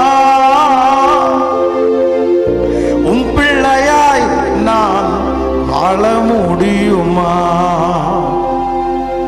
பாவியன் மீது ஏன் இந்த அன்பு ஒன்றும் புரியலையே. சித்தம் என் மீது வைத்திட்ட பின்பும் வாழ தெரியலையே, இன்னும் வாழ தெரியலையே. பாவியன் மீது ஏன் இந்த அன்பு ஒன்றும் புரியலையே. சித்தம் என் மீது வைத்திட்ட பின்பும் வாழ தெரியலையே, இன்னும் வாழ தெரியலையே. தேவனே ஜீவனே, தேவனே என் ஜீவனே, இயேசுவே வழி சத்தியமே. தேவனே என் ஜீவனே, இயேசுவே வழி சத்தியமே. பாவியன் மீது ஏன் இந்த அன்பு ஒன்றும் புரியலையே. சித்தம் என் மீது வைத்திட்ட பின்பும் வாழ தெரியலையே, இன்னும் வாழ தெரியலையே.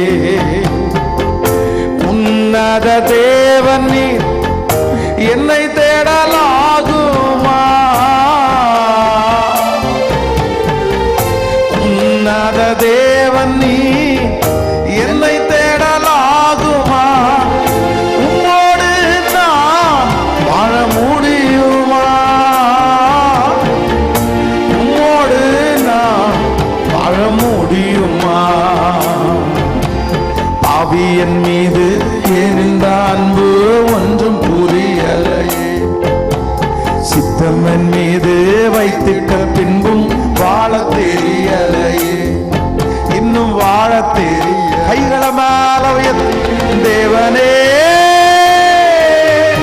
ஜீவனே, தேவனே என் ஜீவனே, இயேசுவே வழி சத்தியமே.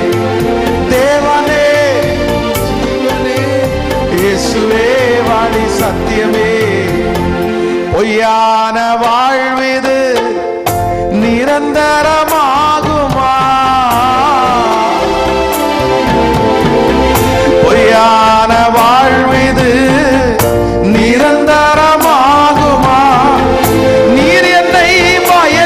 பயன்படுத்த முடியுமா?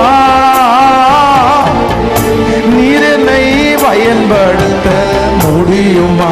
கைய மேல உயர்த்து. பாவி என் மீது ஏன் இந்த அன்பு ஒன்றும் புரியலையே, சித்தம் என் மீது வைத்திட்ட பின்பும் வாழ தெரியலையே, இன்னும் வாழ தெரிய. ரெண்டு கைகளை மேல உயர்த்தி தேவனே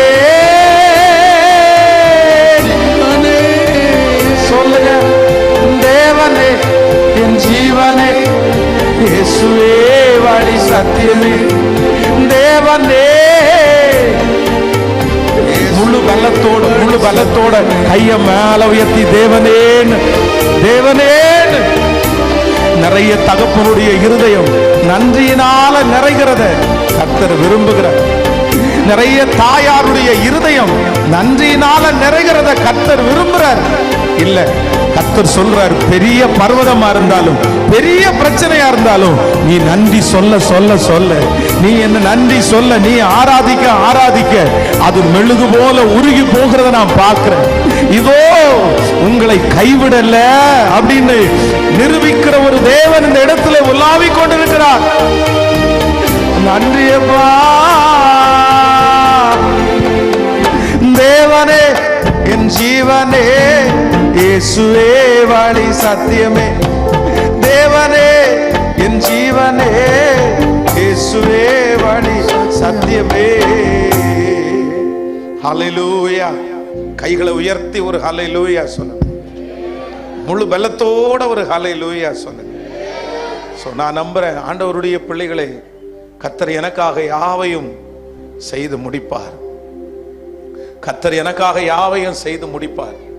சங்கீதக்காரன் ஐயா தாவீது சிங்காசனத்துல போய் உட்கார்ந்து என்ன சொல்றார் அப்படின்னு சொன்னா, நானும் சிறுமையும் எளிமையுமானவன், கர்த்தரோ என்மேல், சொல்லுங்க, கர்த்தரோ என்மேல் நினைவாய் இருக்கிறார். அவ்வளோ பெரிய ஆசீர்வாதம் அவருக்கு வந்துருச்சு.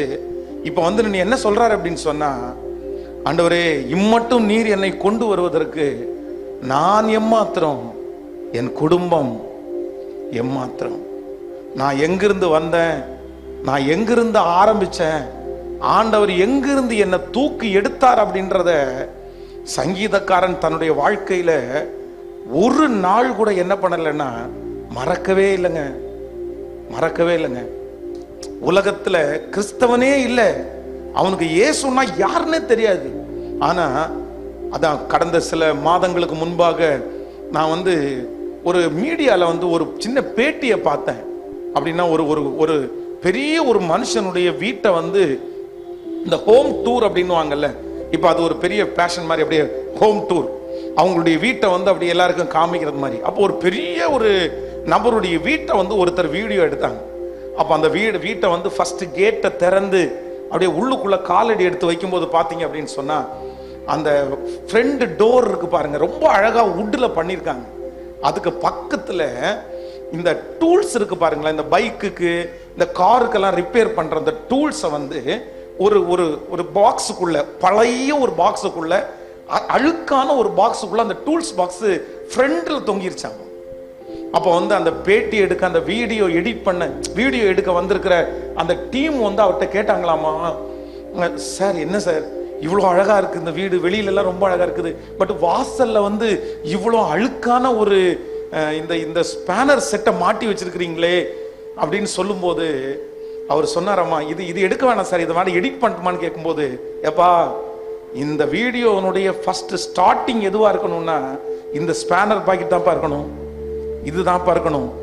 நான் ஏன் இதை வீட்டில் வாசலுக்கு முன்னாடி மாட்டி வச்சிருக்கிறேன்னா, இந்த வீட்டுக்குள்ள நான் எப்ப காலடி எடுத்து வச்சாலும் நான் பார்க்கணும். என்ன பார்க்கணும் அப்படின்னு சொன்னா, நீ எங்கிருந்து வந்த தெரியுமா, நீ எங்கிருந்து வந்த தெரியுமா, நீ ஃபர்ஸ்ட் இந்த உலகத்துல நீ வாழ்றதுக்காக பிடிச்ச இந்த ஸ்பேனர்ப்பா, இதுல இருந்தாப்பா உன் வாழ்க்கை ஆரம்பிச்சிருச்சு.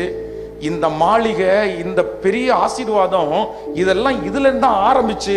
நான் அதை மறக்க கூடாது என்கிறதற்காக தான் என் வீட்டுக்கு முன்னாடி நான் மாட்டி இருக்கேன்னு சொன்னாராமா. பெருமை உள்ளவனுக்கு தேவன் எதிர்த்து நிற்கிறார்.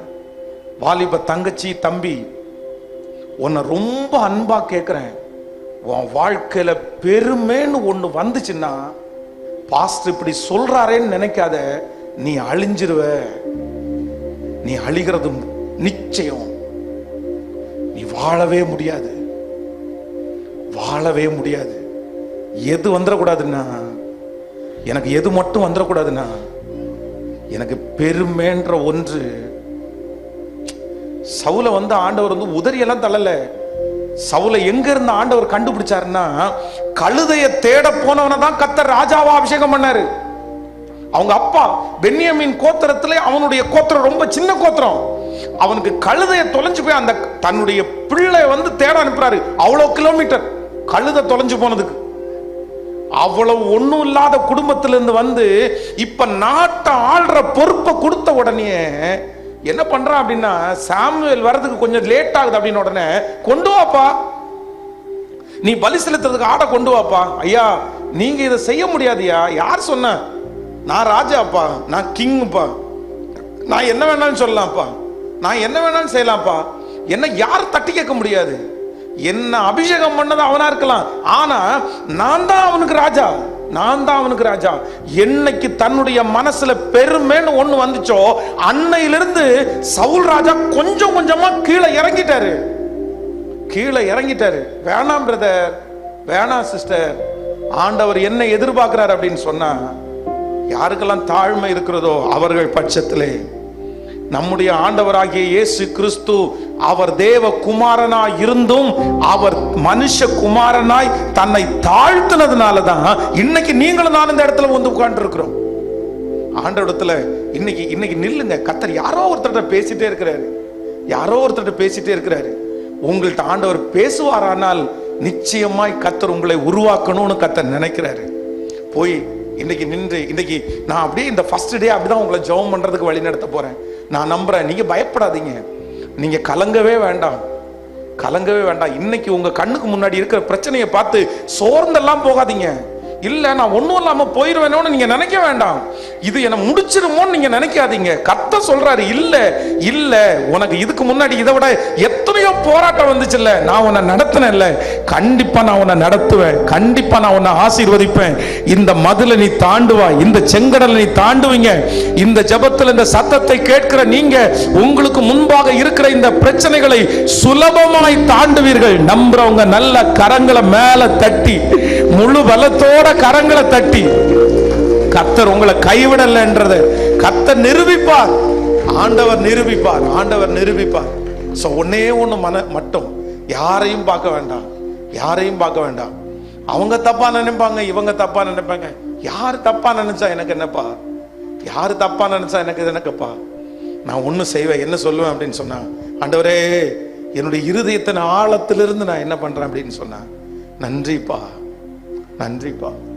என்னுடைய ஆண்டவரை பொறுத்த வரைக்கும் 10 பேர் சுகம் பெற்றார்கள். ஆனா திரும்பி வந்தவன் யார் அப்படின்னு சொன்னா, ஒரே ஒருத்தன். நம்மளா இருந்தா என்ன பண்ணுவோம் தெரியுமா?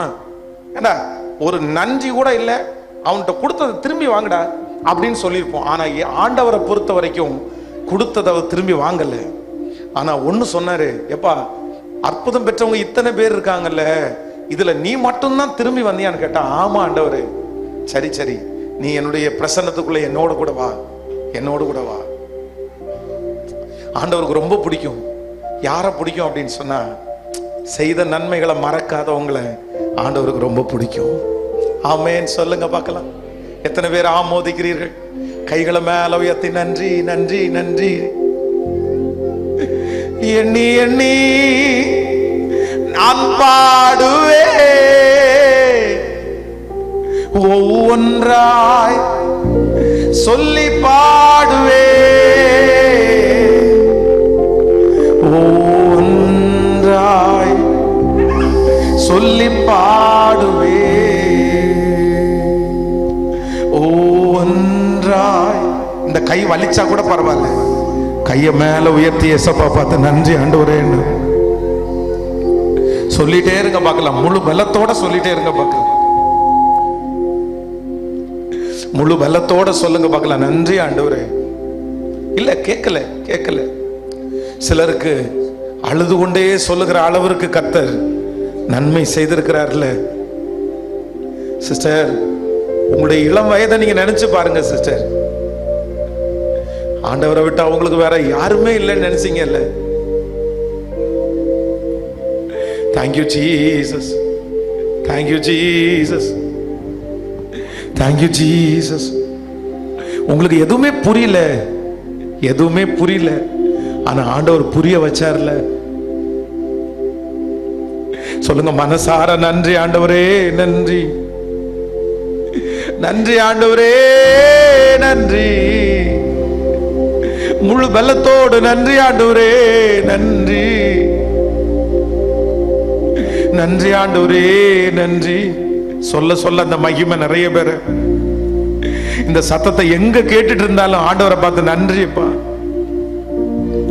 எஸ், ஏதோ ஒரு சிஸ்டருடைய சத்தம் மட்டும் இங்க கேட்கறது மாதிரி இருக்குது. கொஞ்சம் எல்லாரும் அப்படி சத்தமா சத்தமா அந்த பிரசன்னம் ஒவ்வொருத்தருக்குள்ளையும் அப்படியே பற்றி பிடிக்கட்டும்.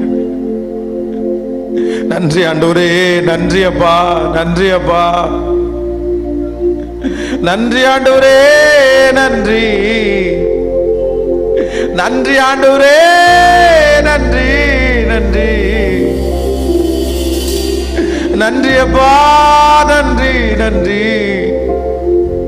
நன்றி ஆண்டவரே, நன்றி ஆண்டவரே, எல்லாவற்றுக்காக நன்றி. கைகளை உயர்த்தி சொல்லலாமா? நீங்க சாதாரணமானவர் அல்ல. சொல்லுவோம், நீங்க சாதாரணமானவர்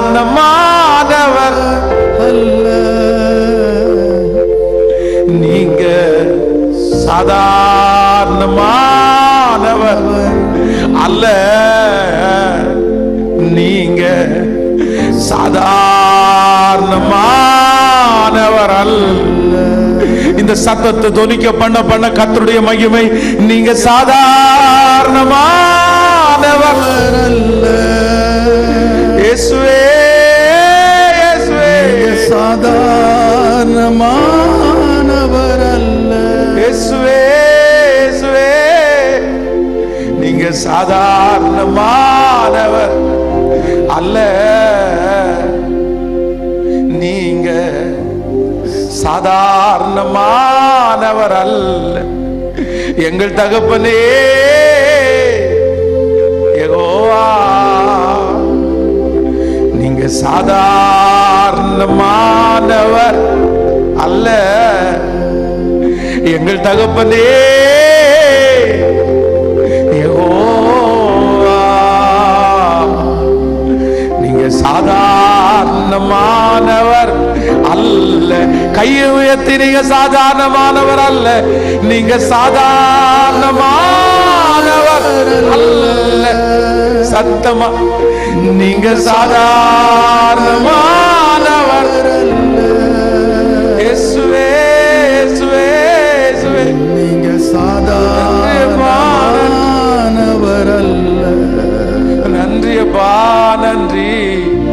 நீங்க சாதாரணமானவர் அல்ல. ஹல்லேலூயா, ஆமென். கைகளை அசைத்து ஒரு ஹல்லேலூயா சொல்லலாம். நான் ஆக்சுவலி இங்க வரும்போது நான் வேற ஒரு வார்த்தையை தான் நான் யோசிச்சுட்டு, ஸோ அந்த வார்த்தையை தான் உங்களுக்கு பிரசங்கம் பண்ணணும் அப்படின்றது மாதிரி என்னுடைய மனதில் நினைத்து நான் ஜெபம் பண்ணிட்டு வந்தேன். ஆனால் உண்மையிலேயே ஆண்டவர் இங்க இருக்கிற யாரோ ஒருத்தரிடத்துல கர்த்தர் நேரடியா பேசுறாரு.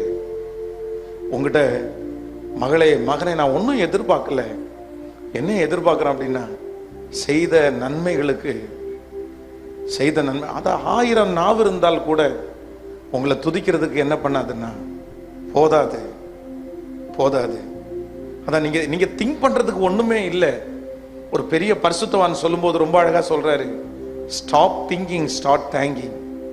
அதனால மனிதனுடைய யோசனைகள் வீண் என்று கர்த்தர் அறிந்திருக்கிறார். நீங்க ஒன்னும் யோசிக்க வேண்டாம். சீடர்களை பார்த்து, அவர்கள் கல்வி அறிவில்லாதவர்கள், அவங்களுக்கு இப்போ ஜனங்களுக்கு முன்னாடி பிரசங்கம் பண்ணணும். இப்போ ஆண்டவர் சொல்றாரு, உங்களை ஆடுகளுக்குள்ள நான் அனுப்பல, நான் உங்களை எங்க அனுப்புறேன்னா ஓநாய்களுக்குள்ள அனுப்புறேன். அப்போ ஆடுகளுக்குள்ள அனுப்புனாலே அவர்களை போஷிக்கிறதுக்கு டேலண்ட் தேவை. ஓநாய்களுக்குள்ள அனுப்புனார்னா எவ்வளவு டேலண்ட் தேவை. ஆனா ஆண்டவர் என்ன சொல்லுவாருன்னா, நீ ஒண்ணுமே கொண்டு போகாதப்பா, உனக்கு எதுவுமே நீ ப்ரிப்பரேஷன் பண்ண வேணாப்பா, நீ போ, நீ என்ன சொல்லணும், நீ என்ன செய்யணும்னு நான் உனக்கு கற்றுத்தருவேன்னு கர்த்தர் சொல்லி அனுப்பினாரு. இப்போ அவங்க எல்லாம் ஊழியத்தை முடிச்சுட்டு திரும்பி வந்தாங்க. வந்த உடனே ஆண்டவர் கேட்கிறாரு, நீங்க போனீங்கல்ல, உங்களுக்கு ஏதாவது குறைவு இருந்துச்சான்னு கர்த்தர் கேட்டாரு. அப்போ அவங்க என்ன சொல்லுவாங்க தெரியுமா? ஆண்டவரே, எங்களுக்கு ஒன்றுமே என்ன பண்ணலைன்னா, ஒன்றுமே குறைவில்லை. நீங்க அப்படியே எதிரிய பார்த்து ப்ரிப்பரேஷன் பண்ணி அவனை என்ன திட்டலாம், அவனுக்கு விரோதமா என்ன பண்ணலாம் அப்படின்னு யோசிக்க வேண்டிய அவசியமே கிடையாது. நீங்க அப்படியெல்லாம் போட்டு மனசை போட்டு உழப்ப வேண்டாம். அவன் அப்படி பண்ணிடுவானோ, இப்படி பண்ணிடுவானோ, அவனை பிடிச்சிடுவானோ, இவனை பிடிச்சிடுவானோ, இவன் பெரிய ஆளாயிச்சே. நான் சொல்றேன், அவர் உங்களை விசாரிக்கிறவர் ஆனபடினால் உங்கள் கவலைகளை சத்தமா சொல்லுங்க, அவர் மேல் வைத்து விடுங்கள். சிஸ்டர், இந்த விஷயத்துல, எதிரியினுடைய விஷயத்துல உங்க ப்ரிப்பரேஷன் தேவையில்லை. பிரதர், உங்களுக்கு எந்த ப்ரிப்பரேஷனும் தேவையில்லை. வேதம் சொல்லுகிறது, யெகோவா ஈரே, கர்த்தர். கேட்கல? ஈசாக்கு தன்னுடைய ஆபிரகாம் ஈசாக்கை கூட்டிட்டு போறான் இப்போ மோரியா மலைக்கு பலி செலுத்துறதுக்கு.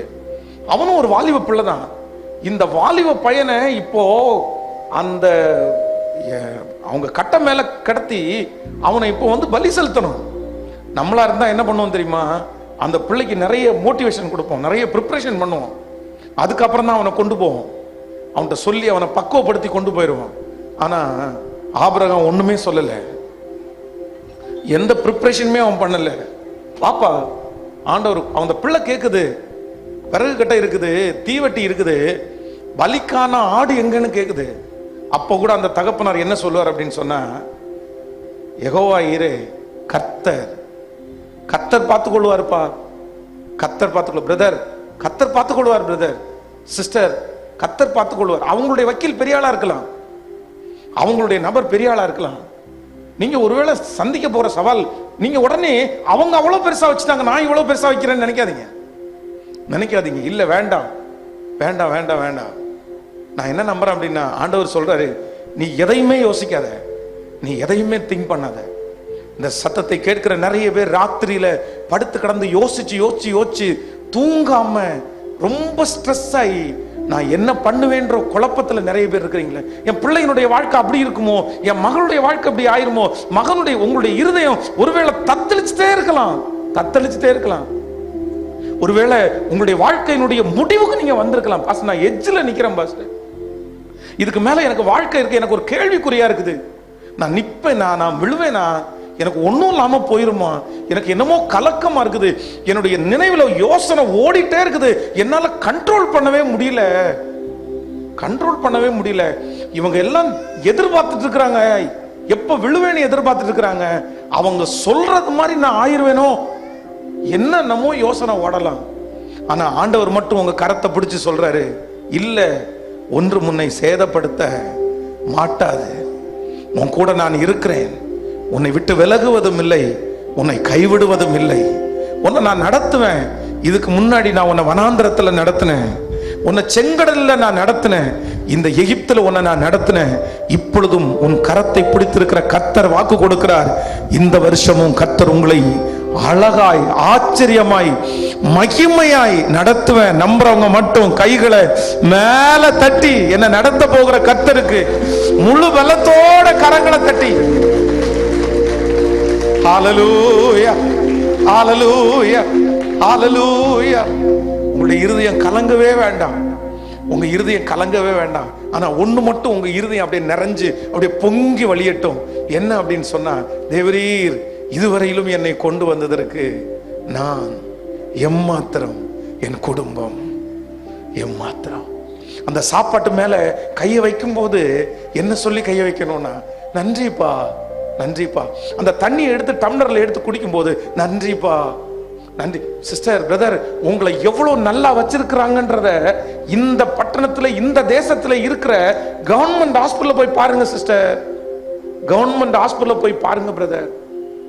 அப்பதான் தெரியும் உங்களையும் என்னையும் ஆண்டவர் எவ்வளவு நல்லா வச்சிருக்காரு தெரியுமா? எட்டாத உயரத்துல ஆண்டவர் வச்சிருக்கிறாரு, எட்டாத உயரத்துல வச்சிருக்கிறாரு. ஆமேன் சொல்லுங்க. ஸோ இந்த ஃபர்ஸ்ட் டே கன்வென்ஷன் கூட்டத்தை எப்படி நான் முடிக்க ஆசைப்படுறேன் அப்படின்னு சொன்னா, நன்றியோடு முடிக்கிறதுக்கு ஆசைப்படுறேன். உங்க எல்லாருக்காக நான் ஜெபிக்க ஆசைப்படுறேன். உண்மையிலே நான் அப்படிதான் இந்த பலிபீடத்தில் நிற்கும் போது, இப்போ நான் வந்து நிற்கும் போதெல்லாம் அப்படிதான் நினைக்கிறேன். இல்லை இல்லை இல்லை, நான் ஒன்றும் இல்லை ஆண்டவரே, ஒன்றும் இல்லை ஆண்டவரே. எங்க அப்பா குடிச்சிட்டு இருக்கிற நாட்களில் வந்து பார்த்தீங்கன்னா, அவர் குடிச்சிட்டார் அப்படின்னா அவருக்கு நினைவு இருக்காது. 2 பிராண்ட் ஷாப்புக்கு எங்க அப்பா ஓனர், பயங்கரமான குடிகாரர். குடிச்சிட்டாருன்னா நினைவு தெரிஞ்சிடும், எல்லாரையுமே அடிப்பாரு. வீட்டில் இருக்கிற சாப்பாடை நடு வீட்டில் கொட்டிடுவாரு. எங்களுக்கு அப்போ வீடு பார்த்தீங்கன்னா சாணி தர, மண் தர உள்ள வீடு தான் இருந்துச்சு. அப்பதான் அந்த ரேஷன் அரிசி எங்க அம்மா வந்து ஏதாவது கீரை நட்டு அந்த மாதிரி ஏதாவது ஒரு வேலையை செஞ்சு எங்க அம்மா வந்து சமைச்சு வச்சிருப்பாங்க. இவர் வந்து காலில் தட்டிடுவாரு, ஃபுல்லா கொட்டிடும். எங்க மூத்த அண்ணன் அந்த மண்ணோட எடுத்து சட்டிக்குள்ள போட்டு நிறைய நாட்கள் மண்ணோட தான் சாப்பிட்டுருக்குறோம். ஆனா எங்க அப்பா ஒரு டைம்ல குடியை விட்டுட்டார், குடிப்பழக்கத்தை விட்டுட்டாரு. ஆனா எங்க வறுமை மாறல. அவருடைய கையில வந்து எங்க அம்மா, எங்க வீட்டுல கோழி நிற்கும். அந்த கோழி முட்டை போடும். 5 முட்டை போட்டுச்சுன்னா 4 முட்டையை அவங்க வித்தாதான் அடுத்து ஏதாவது ஜாமான் வாங்கணும். அந்த ஒரு முட்டையை மட்டும் எங்க அம்மா என்ன பண்ணுவாங்கன்னா வேக வச்சு எங்க அப்பா அவனுடைய கையில கொடுப்பாங்க. எங்க அப்பா மண் வெட்டிட்டு வந்து ஒரு 100 ரூபாய் கொண்டு வருவாருன்னு வச்சுங்களேன். அப்ப எங்க அப்பாவுக்கு, எங்க 5 பேர் நாங்க பிள்ளைங்க, எங்களை விட்டுட்டு சாப்பிட்றதுக்கு அவருக்கு மனசே வராது. என்ன பண்ணுவாருன்னா, அந்த முட்டையை அப்படியே உரிச்சிட்டு பிச்சு அந்த வெள்ளைக்கருவை எங்க 5 பேருடைய கையிலையும் ஒவ்வொரு துண்டு துண்டா கொடுப்பாரு. எங்க அப்பா அந்த மஞ்சக்கருவை மட்டும் சாப்பிடுவாரு. ஆனா வெட்கத்தை விட்டு சொல்றேன், அந்த மஞ்சக்கருவை அந்த வெள்ளைக்கருவை சாப்பிட்றதுக்கு அவ்வளோ ஆசை. அப்படியே வாய்க்குள்ள போட்டு போட்டு அப்படியே வெளியே எடுப்போம். ஒரு 2 மணி நேரமாவது அந்த வாய்க்குள்ள அந்த முட்டையை நான் வச்சிருப்பேன். அவ்வளவு சாப்பாட்டுக்காக ஆசைப்பட்டவன் தான் நான். கிடைக்கல, லிட்டரலா ஆகாரத்திற்காக இறந்தவன் நான். ஆனா உண்மையிலேயே ஆண்டவரை போல நல்லவர் ஒருவருமே இல்லைங்க, ஒருவருமே இல்லைங்க, ஒருவருமே இல்லைங்க. ஆனா ஒவ்வொரு டைம் நான் வெட்கப்படவே இல்லை, நான் வெட்கப்படவே இல்லை. என்னை எங்க இருந்த ஆண்டவர் எடுத்தாருன்னு சொல்றதுக்கு நான் வெட்கப்படவே இல்லை பிரதர். நான் ஒன்னும் இல்லைன்னு சொல்றதுக்கு நான் வெட்கப்படவே இல்லை பிரதர், வெட்கப்படவே இல்லை பிரதர். ஏன்னா இயேசு எனக்கு செஞ்சது, கல்யாண வீட்டு எங்க ஊர்ல கல்யாணம் நடந்துச்சு அப்படின்னு சொன்னா எல்லார் வீட்லயும் பத்திரிகை கொடுத்து குடும்பமா கூப்பிடுவாங்க. எங்க வீட்டுல மட்டும் தாங்க எங்க அம்மா அப்பாவை மட்டும் தான் கூப்பிடுவாங்க. எங்க அப்பா பேர் வல்சலம். சொல்லுவாங்க, நீ வல்சலம், நீயும் உன் மனைவி மட்டும் வந்தா போதும். ஏன் அப்படின்னா, எங்களுக்கு கல்யாண வீடுன்னு ஒண்ணு வந்துச்சுன்னா 3 வேளை அங்க சாப்பிடுவோம். உங்க பிள்ளைங்களுக்கு சாப்பாடு போட முடியாதுப்பா எங்களால, அப்படி ஒதுக்கப்பட்டவங்க நாங்க. ஆனா இன்று வரைக்கும் நான் எதை மறக்கல அப்படின்னு சொன்னா, என் இயேசு என்னை நடத்தி வந்த அந்த பாதையை நீங்க எத்தனை பேர் மறந்தீங்கன்னு எனக்கு தெரியல. காரனுடைய ஸ்டேரிங்கை பிடிக்கும் போது இன்னைக்கு நிறைய பேருடைய கார் காஸ்ட்லியான காரு, ஆனா அந்த கார்ல சண்டை தாங்க இருக்குது, அந்த கார்ல சண்டை தாங்க இருக்குது.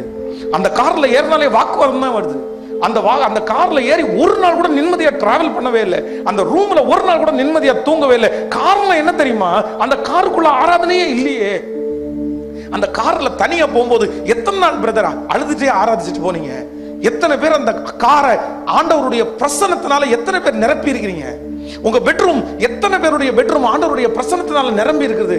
இல்ல இல்ல இல்ல இல்ல, எங்க பார்த்தாலும் சண்டை மட்டும்தான் இருக்குது, வாக்குவாதம் மட்டும்தான் இருக்குது. ஏன் தெரியுமா? நன்றி உள்ள உணர்வு இன்னைக்கு நிறைய பேருக்குள்ள அப்படியே கொஞ்சம் கொஞ்சமா குறைஞ்சிருச்சு, கொஞ்சம் கொஞ்சமா குறைஞ்சிருச்சு. இல்ல, ஆண்டவர் உங்க பக்கத்துல வர்றாரு, உங்க பக்கத்துல வர்ற உங்கள்ட்ட ஒண்ணு மட்டும் தான் எதிர்பார்க்கிறாரு. எல்லாரும் அப்படியே தேவ சமூகத்துல அப்படியே எழுப்பி நின்று உங்களுக்காக நான் ஜெபிக்க ஆசைப்படுறேன். Thank you Jesus. முழு பலத்தோட கூட இப்பல இருந்து ஆரம்பிக்கட்டும். ஆண்டவரே உமக்கு நன்றி, ஆண்டவரே உமக்கு நன்றி, ஆண்டவரே உமக்கு நன்றி. ஹல்லேலூயா. கண்களை மூடி கைகளை மேல உயர்த்தி, இந்த கை வலிச்சா கூட பரவாயில்ல சிஸ்டர், முழு பலத்தோட ஏசப்பா பார்த்து சொல்லுங்க, நன்றி அப்பா. கேட்கட்டும், உங்க சத்தம் அப்படியே கேட்கட்டுமே, கொஞ்சம் கொஞ்சமா கேட்கட்டுமே.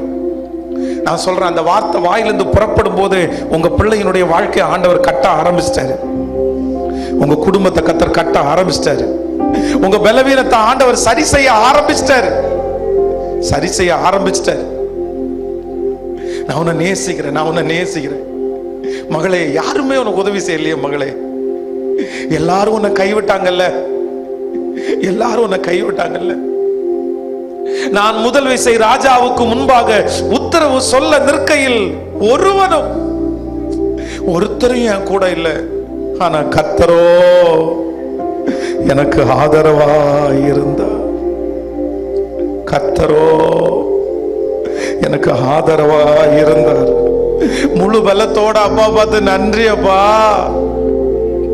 சொல்லுங்க, நன்றி அப்பா. சின்ன பிள்ளைகள் முதற்கொண்டு கையை உயர்த்தி சொல்லுங்க, நன்றி அப்பா, நன்றி அப்பா. ஒருவேளை கையை தூக்க முடியலன்னா கூட பரவாயில்ல, நீங்க மனசார ஏசப்பா பார்த்து ஒரு தேங்க்ஸ் மட்டும் சொல்லுங்க பிரதர். தேங்க்ஸ் மட்டும் சொல்லுங்க பிரதர். ரதலரம் தனரோல தனேரா ரேதலரத்தனேரே லதரலத்தனோரோ. ஹல்லேலூயா. கவனிச்சுங்க, ஒரு நிமிஷம் பாருங்க எல்லாரும். ஆண்டவருக்கு நம்ம கைமாறு எதையுமே கொடுக்க முடியாது. ஏன் கொடுக்க முடியாது அப்படின்னு சொன்னா, எல்லாமே யாரால உண்டானது அப்படின்னா கர்த்தரால உண்டானது. உண்மைதானே? ஆண்டவர், நான் எதுல இருந்து ஆண்டவர் கொடுக்கிறேன் அப்படின்னு சொன்னா, அவர் என்ன ஆசீர்வதிச்சதுல இருந்து எடுத்து, அந்த ஆசீர்வாதத்துக்கு காரணம் யாரு? நான் பணம் கொடுத்தாலோ பொருள் கொடுத்தாலோ அது எல்லாத்துக்கும் காரணம் யாருன்னா கர்த்தர். அவர் எனக்கு கொடுத்தாரு, அவருக்கு நான் கொடுக்குறேன், அவ்வளவுதான். இது என்னுடையது இல்லை, எல்லாமே அவருடையது. ஆனா அவருக்குன்னு நான் கொடுக்கணும்னு ஒண்ணு வச்சிருந்தா, என்னுடைய இருதயத்தின் ஆழத்திலிருந்து நன்றி பான்ற வார்த்தையை தவிர வேற ஒண்ணுமே நம்மகிட்ட இல்லை பிரதர். நம்ம எப்படி வந்தோம் தெரியுமா? நிர்வாணியா என் தாயின் கற்பத்திலிருந்து பிறந்தேன். தகப்பனே, தாயே, ஒன்று நினைச்சுக்குங்க, இந்த உலகம் ரொம்ப மோசமான உலகம். ஒரு சர்ச்சில் ஒரு அம்மாவுடைய அடக்க ஆராதனைக்கு போயிருந்தேன். அப்ப அந்த அடக்க ஆராதனையில அவங்க வீட்டுல எல்லா பிரசங்கத்தையும் முடிச்சுட்டு கல்லறை தோட்டத்திற்கு போய் பெட்டியை வச்சிருக்கிறேன். நான் ஏறக்குறைய முடிச்சிட்டேன். அந்த வீட்டுல இருக்கிற ஒரு பையன் பாத்தீங்க அப்படின்னு சொன்னா, அந்த பெட்டியில இருக்கிற அந்த சடல் அந்த அம்மாவுடைய முகத்துல அப்படியே விழுறான், அப்படியே முகத்துல விழுறான். அப்ப நான் என்ன நினைக்கிறேன்னா, எனக்கு ரெண்டு விதமான எண்ணம் வருது. ஒண்ணு, இவன் குடிச்சிருக்கிறானோ அப்படின்னு தோணுது, இவன் குடிச்சிட்டு இருந்தாலும் அப்படி விழுறானோ. இன்னொன்னு தோணுது, இந்த பையனுக்கு இந்த அம்மா மேல இவ்வளவு பாசம் இருக்குதோ அப்படின்னு தோணுது. ஆனா ரெண்டுமே இல்லை. ஒரு 2-3 நிமிஷம் பார்த்தேன்னா, இவன் விழுந்து என்ன பண்ணான் அப்படின்னு சொன்னா, அந்த அம்மாவுடைய சடலத்தினுடைய காதை கடிச்சான். வேற ஒண்ணும் இல்ல சிஸ்டர், அவங்களுடைய காதுல ஒரு கம்மல் மாட்டியிருந்தாங்க. அந்த கம்மலை எவ்வளவோ கலட்ட பண்ணதுக்கு அப்புறம் கூட அந்த கம்மலை அவனால கழட்ட முடியல. இப்போ அந்த கம்மலை உடைச்சி எடுக்கக்கூடிய டைம் இல்ல. இப்ப என்னன்னா, அந்த கம்மல் தங்க கம்மல், அந்த சின்ன ஒரு பொட்டு தான் இருக்குது, அது வேணும் அவனுக்கு. அவன் அந்த கம்மலை வாயில கடிச்சு எடுத்துட்டாங்க.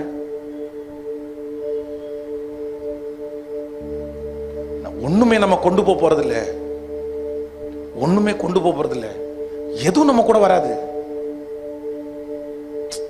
எங்க சர்ச்சு இருந்த இடத்தினுடைய ஓனர் 80 கோடி ரூபாய்க்கு ஓனர்.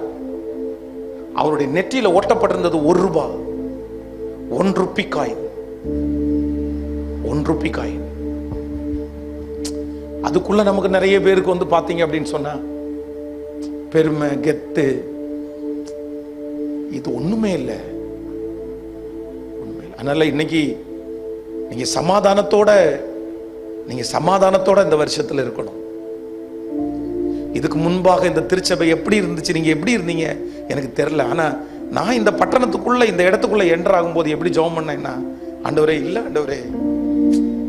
ஆண்டவரே, இங்க இருந்து போகும்போது எப்படியாவது கொஞ்சம் பிள்ளைகளுடைய கரத்தை பிடிச்சு அப்படி உங்கள்கிட்ட கொடுக்கக்கூடிய பாக்கியத்தை மட்டும் எனக்கு தந்தா போதும்னு மட்டும்தான் கேட்டு வந்திருக்கிறேன். வேற ஒண்ணுமே வேண்டாமா எனக்கு. பிரதர் வேற ஒண்ணுமே வேண்டாம் brother. ஒண்ணுமே நான் எதிர்பார்க்கவே இல்லை. நீங்க கை தட்டணும், நீ நல்லா இருந்துச்சுன்னு சொல்லணும், எதுவுமே எதிர்பார்க்கல.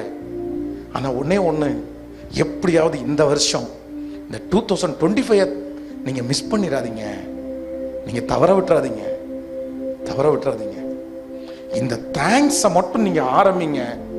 உங்க வீட்டுல எல்லா சமாதானமும் ஒன்னொன்னா வந்து சேர்ந்துட்டே இருக்கும்.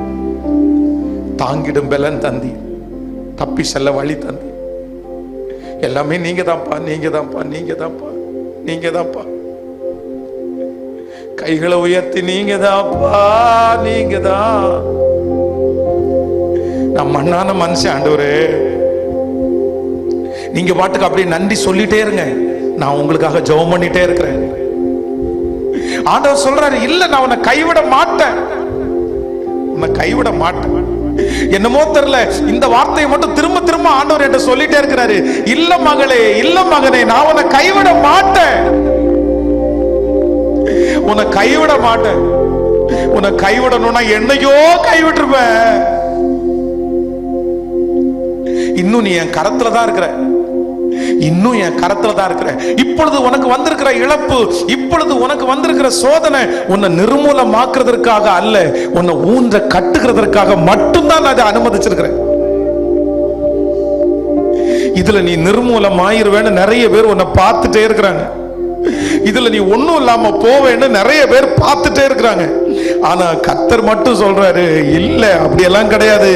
அவங்க என்ன வேணாலும் நினைக்கட்டும், அவங்க என்ன வேணாலும் சொல்லட்டும், அவர்கள் கண்களுக்கு முன்பாக உன்னை நான் மேன்மைப்படுத்துவேன்.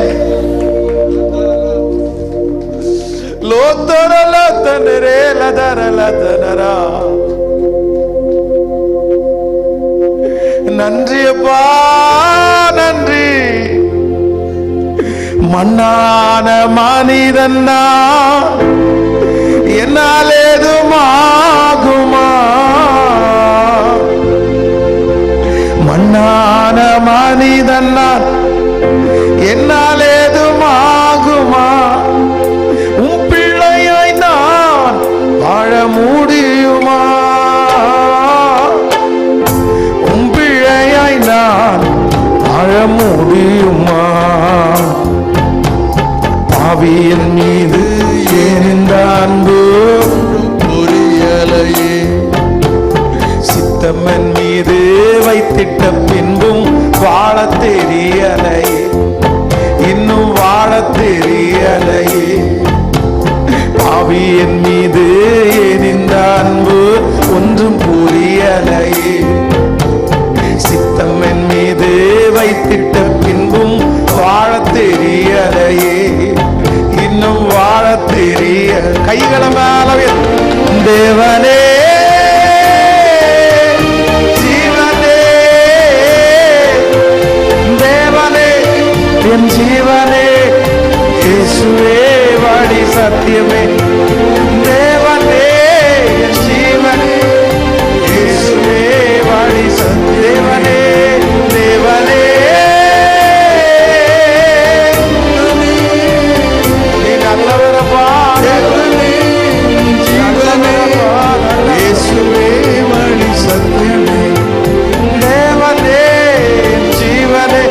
சத்தமா நீங்க பாட்டுக்கு பாட தெரிஞ்சவங்க பாடுங்க, பாட தெரியாதவங்க கையை மேல உயர்த்தி அழுகையோடு கூட.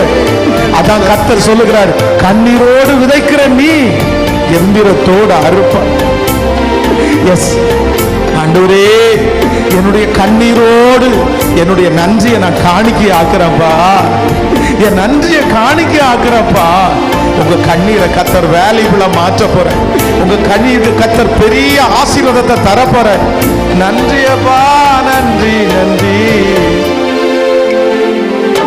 உன்னத தேவன் நீ என்னை தேடலாகுமா? உன்னத தேவன் நீ என்னை தேடலாகுமா? உம்மோடு நான் வாழ முடியுமா? உம்மோடு நான் வாழ முடியுமா? பாவியின் மீது இந்த அன்பு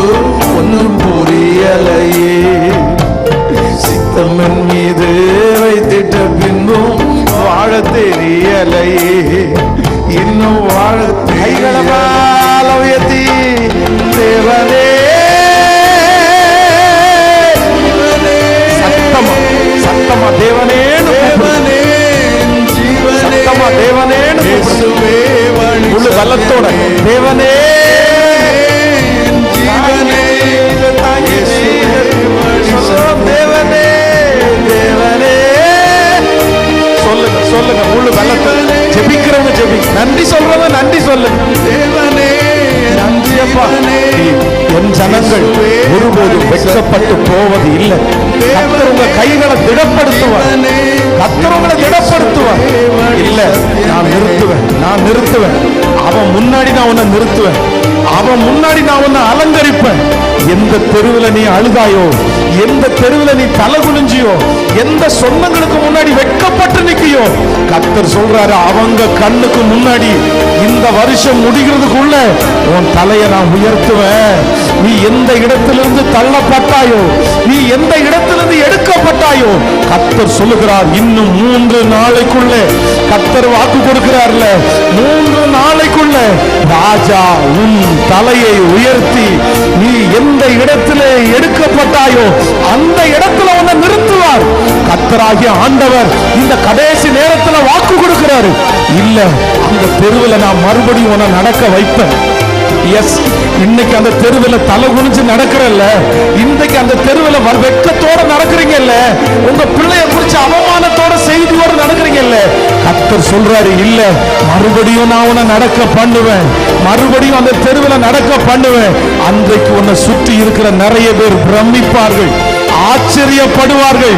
நீ ஒண்ணும் இல்லைன்னு, ஒண்ணும் இல்லாம போவேன்னு பார்த்துட்டு இருக்கிற அத்தனை கண்களுக்கு முன்பாகவும் உன்னை மேன்மைப்படுத்துவேன்னு கர்த்தர் வாக்கு கொடுக்கிறாரு. நம்புறவங்க சத்தத்தை உயர்த்தி ஆமென் என்று முழு வெள்ளத்தோட கேட்கல, ஏசப்பாவுக்கு கேட்கட்டும். நான் நம்புற ஆண்டவரேன்னு சொல்லுங்க, நான் விசுவாசிக்கிற ஆண்டவரேன்னு சொல்லுங்க. ஹல்லேலூயா, ஹல்லேலூயா, ஹல்லேலூயா, ஹல்லேலூயா. உம்முடைய பிள்ளைகள் ஒவ்வொருவருக்காக நான் ஜெபிக்கிறேன் ஆண்டவரே. போதும் ஆண்டவரே, அவங்க சிறுமையை அனுபவிச்சது போதும். இந்த 2025வது வருஷம் உன் தலையின் மேல் ஒரு மகிமையை வைப்பேன். நித்திய மகிழ்ச்சி உன் தலையின் மேல் இருக்கும். சஞ்சலமும் தவிப்பும் உன்னை விட்டு ஓடி போகும். Thank you Jesus.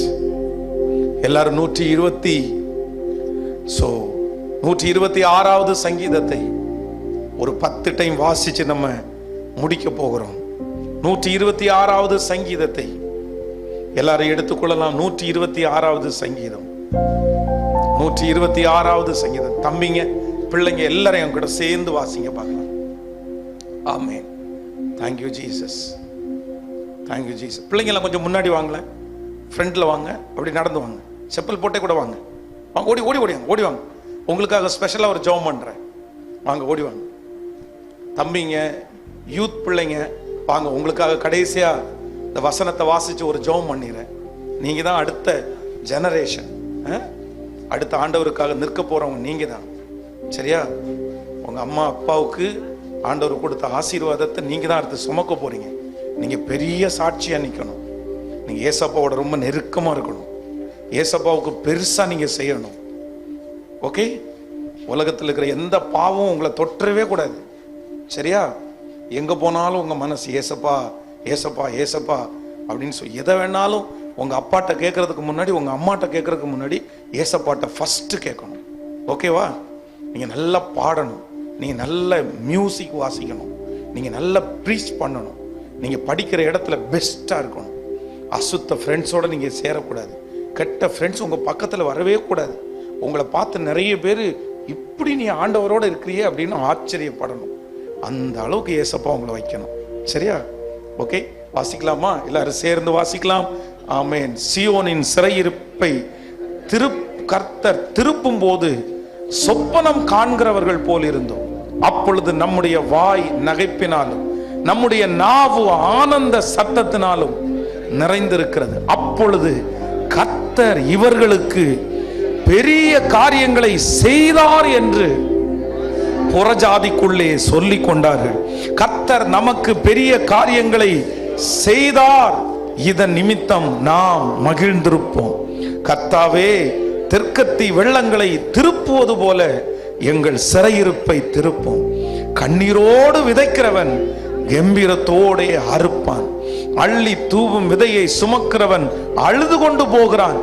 ஆனாலும் தான் அறுத்த அரிகளை சுமந்து கொண்டு கம்பீரத்தோடே திரும்புவான். ஆமென். இதுல ஒரு வார்த்தை ரொம்ப பிடிச்ச வார்த்தை, 2வது வசனம். அப்பொழுது நம்முடைய வாய் நகைப்பினாலும் நம்முடைய நாவு ஆனந்த சத்தத்தினாலும் நிறைந்திருந்தது. அப்பொழுது கர்த்தர் இவர்களுக்கு பெரிய காரியங்களை செய்தார் என்று புறஜாதிகளுக்குள்ளே சொல்லிக் கொண்டார்கள். இந்த வசனத்தின்படி உங்களை நான் ஆசீர்வதிக்கிறேன். கர்த்தர் உங்களுக்கு பெரிய காரியங்களை செய்தார் என்று உங்க வீட்டுக்கு பக்கத்துல இருக்கிறவங்க சொல்லுவாங்க, புறஜாதிகள் சொல்லுவாங்க. இவனுக்கு எங்க இருந்து கிடைச்சிருச்சு, இவன் எப்படி இப்படி இருக்கிறான், இவன் நிர்மூலமாவான்லாம் நினைச்சோம், இவன் குடும்பம் அப்படி போகும்லாம் நினைச்சோம். அவங்க எல்லாரும் என்ன சொல்லுவாங்கன்னா, இவனுக்கு கிடைச்சது கர்த்தர் இவனுக்கு, கர்த்தர் இவர்களுக்கு பெரிய காரியங்களை. சிஸ்டர், உங்க குடும்பத்தை பார்த்து சொல்லுவாங்க, உங்க பிள்ளைகளை பார்த்து சொல்லுவாங்க, உங்க பிசினஸை பார்த்து சொல்லுவாங்க, ஆண்டவர் இவர்களுக்கு பெரிய காரியங்களை செய்தார். ஆமென். முன்னாடி நிக்கிற இந்த ஒவ்வொரு அடுத்த ஜெனரேஷனுக்காக ஜெபிக்கிறேன். இந்த பிள்ளைகளை ஆசீர்வதிக்கிறேன். நன்றி அப்பா, உங்களுக்காக வாழணும். இந்த திருச்சபையிலிருந்து நிறைய மிஷனரிகள் கடந்து போகணும், உங்களுடைய ஊழியக்காரர்கள் கடந்து போகணும், இந்த தேசமெல்லாம் எழுப்புதல் வீரர்கள் கடந்து போவார்களாக. நன்றி அப்பா, இந்த முதல் நாள் கூட்டத்தில் உங்களுடைய மகிமை கடந்து வந்ததற்காக நன்றி. எங்களுடைய இருதயம் நன்றியினால் நிறைய பண்ணதற்காக நன்றி. நீர் சொன்ன அத்தனை நல்வார்த்தைகளையும் அப்படியே நிறைவேற்றும். இயேசுவின் மூலம் ஜெபம் எடுக்கிறோம் நல்ல பிதாவே. ஆமென், ஆமென். ரொம்ப அழகான ஒரு பாடல். அந்த பாட்டு நீங்க கண்டிப்பா வீட்டில் போய் நாளைக்கு சாயந்தரம் திருப்பி கன்வென்ஷன் வர்றதுக்கு முன்னாடி ஒரு 1000 டைம் பாடிட்டு வந்துருங்க. 1000 டைம். என்னென்ன, ரொம்ப எங்கள் தகப்பனே யெகோவா, நீங்க சாதாரணமானவர் அல்ல, நீங்க சாதாரணமானவர் அல்ல, நீங்க சாதாரணமானவர் அல்ல, நீங்க சாதாரணமானவர் அல்ல, நீங்க சாதாரணமானவர் அல்ல. புரிஞ்சிச்சா இந்த பாட்டை? அப்படியே பிரதர்ஸ் எல்லாம் காரை ஓட்டும் போதே எங்கள் தகப்பனே யெகோவா, அப்படியே வண்டி ஓட்டி போகும்போது எங்கள் தகப்பனே யெகோவா, நீங்க அப்படியே சமையல் பண்ணும்போது எங்கள் தகப்பனே யெகோவா, ரொம்ப ஷார்ட்டா, நீங்க சாதாரணமானவர் அல்ல, நீங்க சாதாரணமானவர் அல்ல, நீங்க சாதாரணமானவர் அல்ல, நீங்க சாதாரணமானவர் அல்ல. இந்த பாட்டை 1000 டைம் நீங்க உச்சரிக்கிறதுக்குள்ள உங்களுக்கு ஒரு விசுவாசம் வரும் பாருங்க. God bless you. Praise the Lord.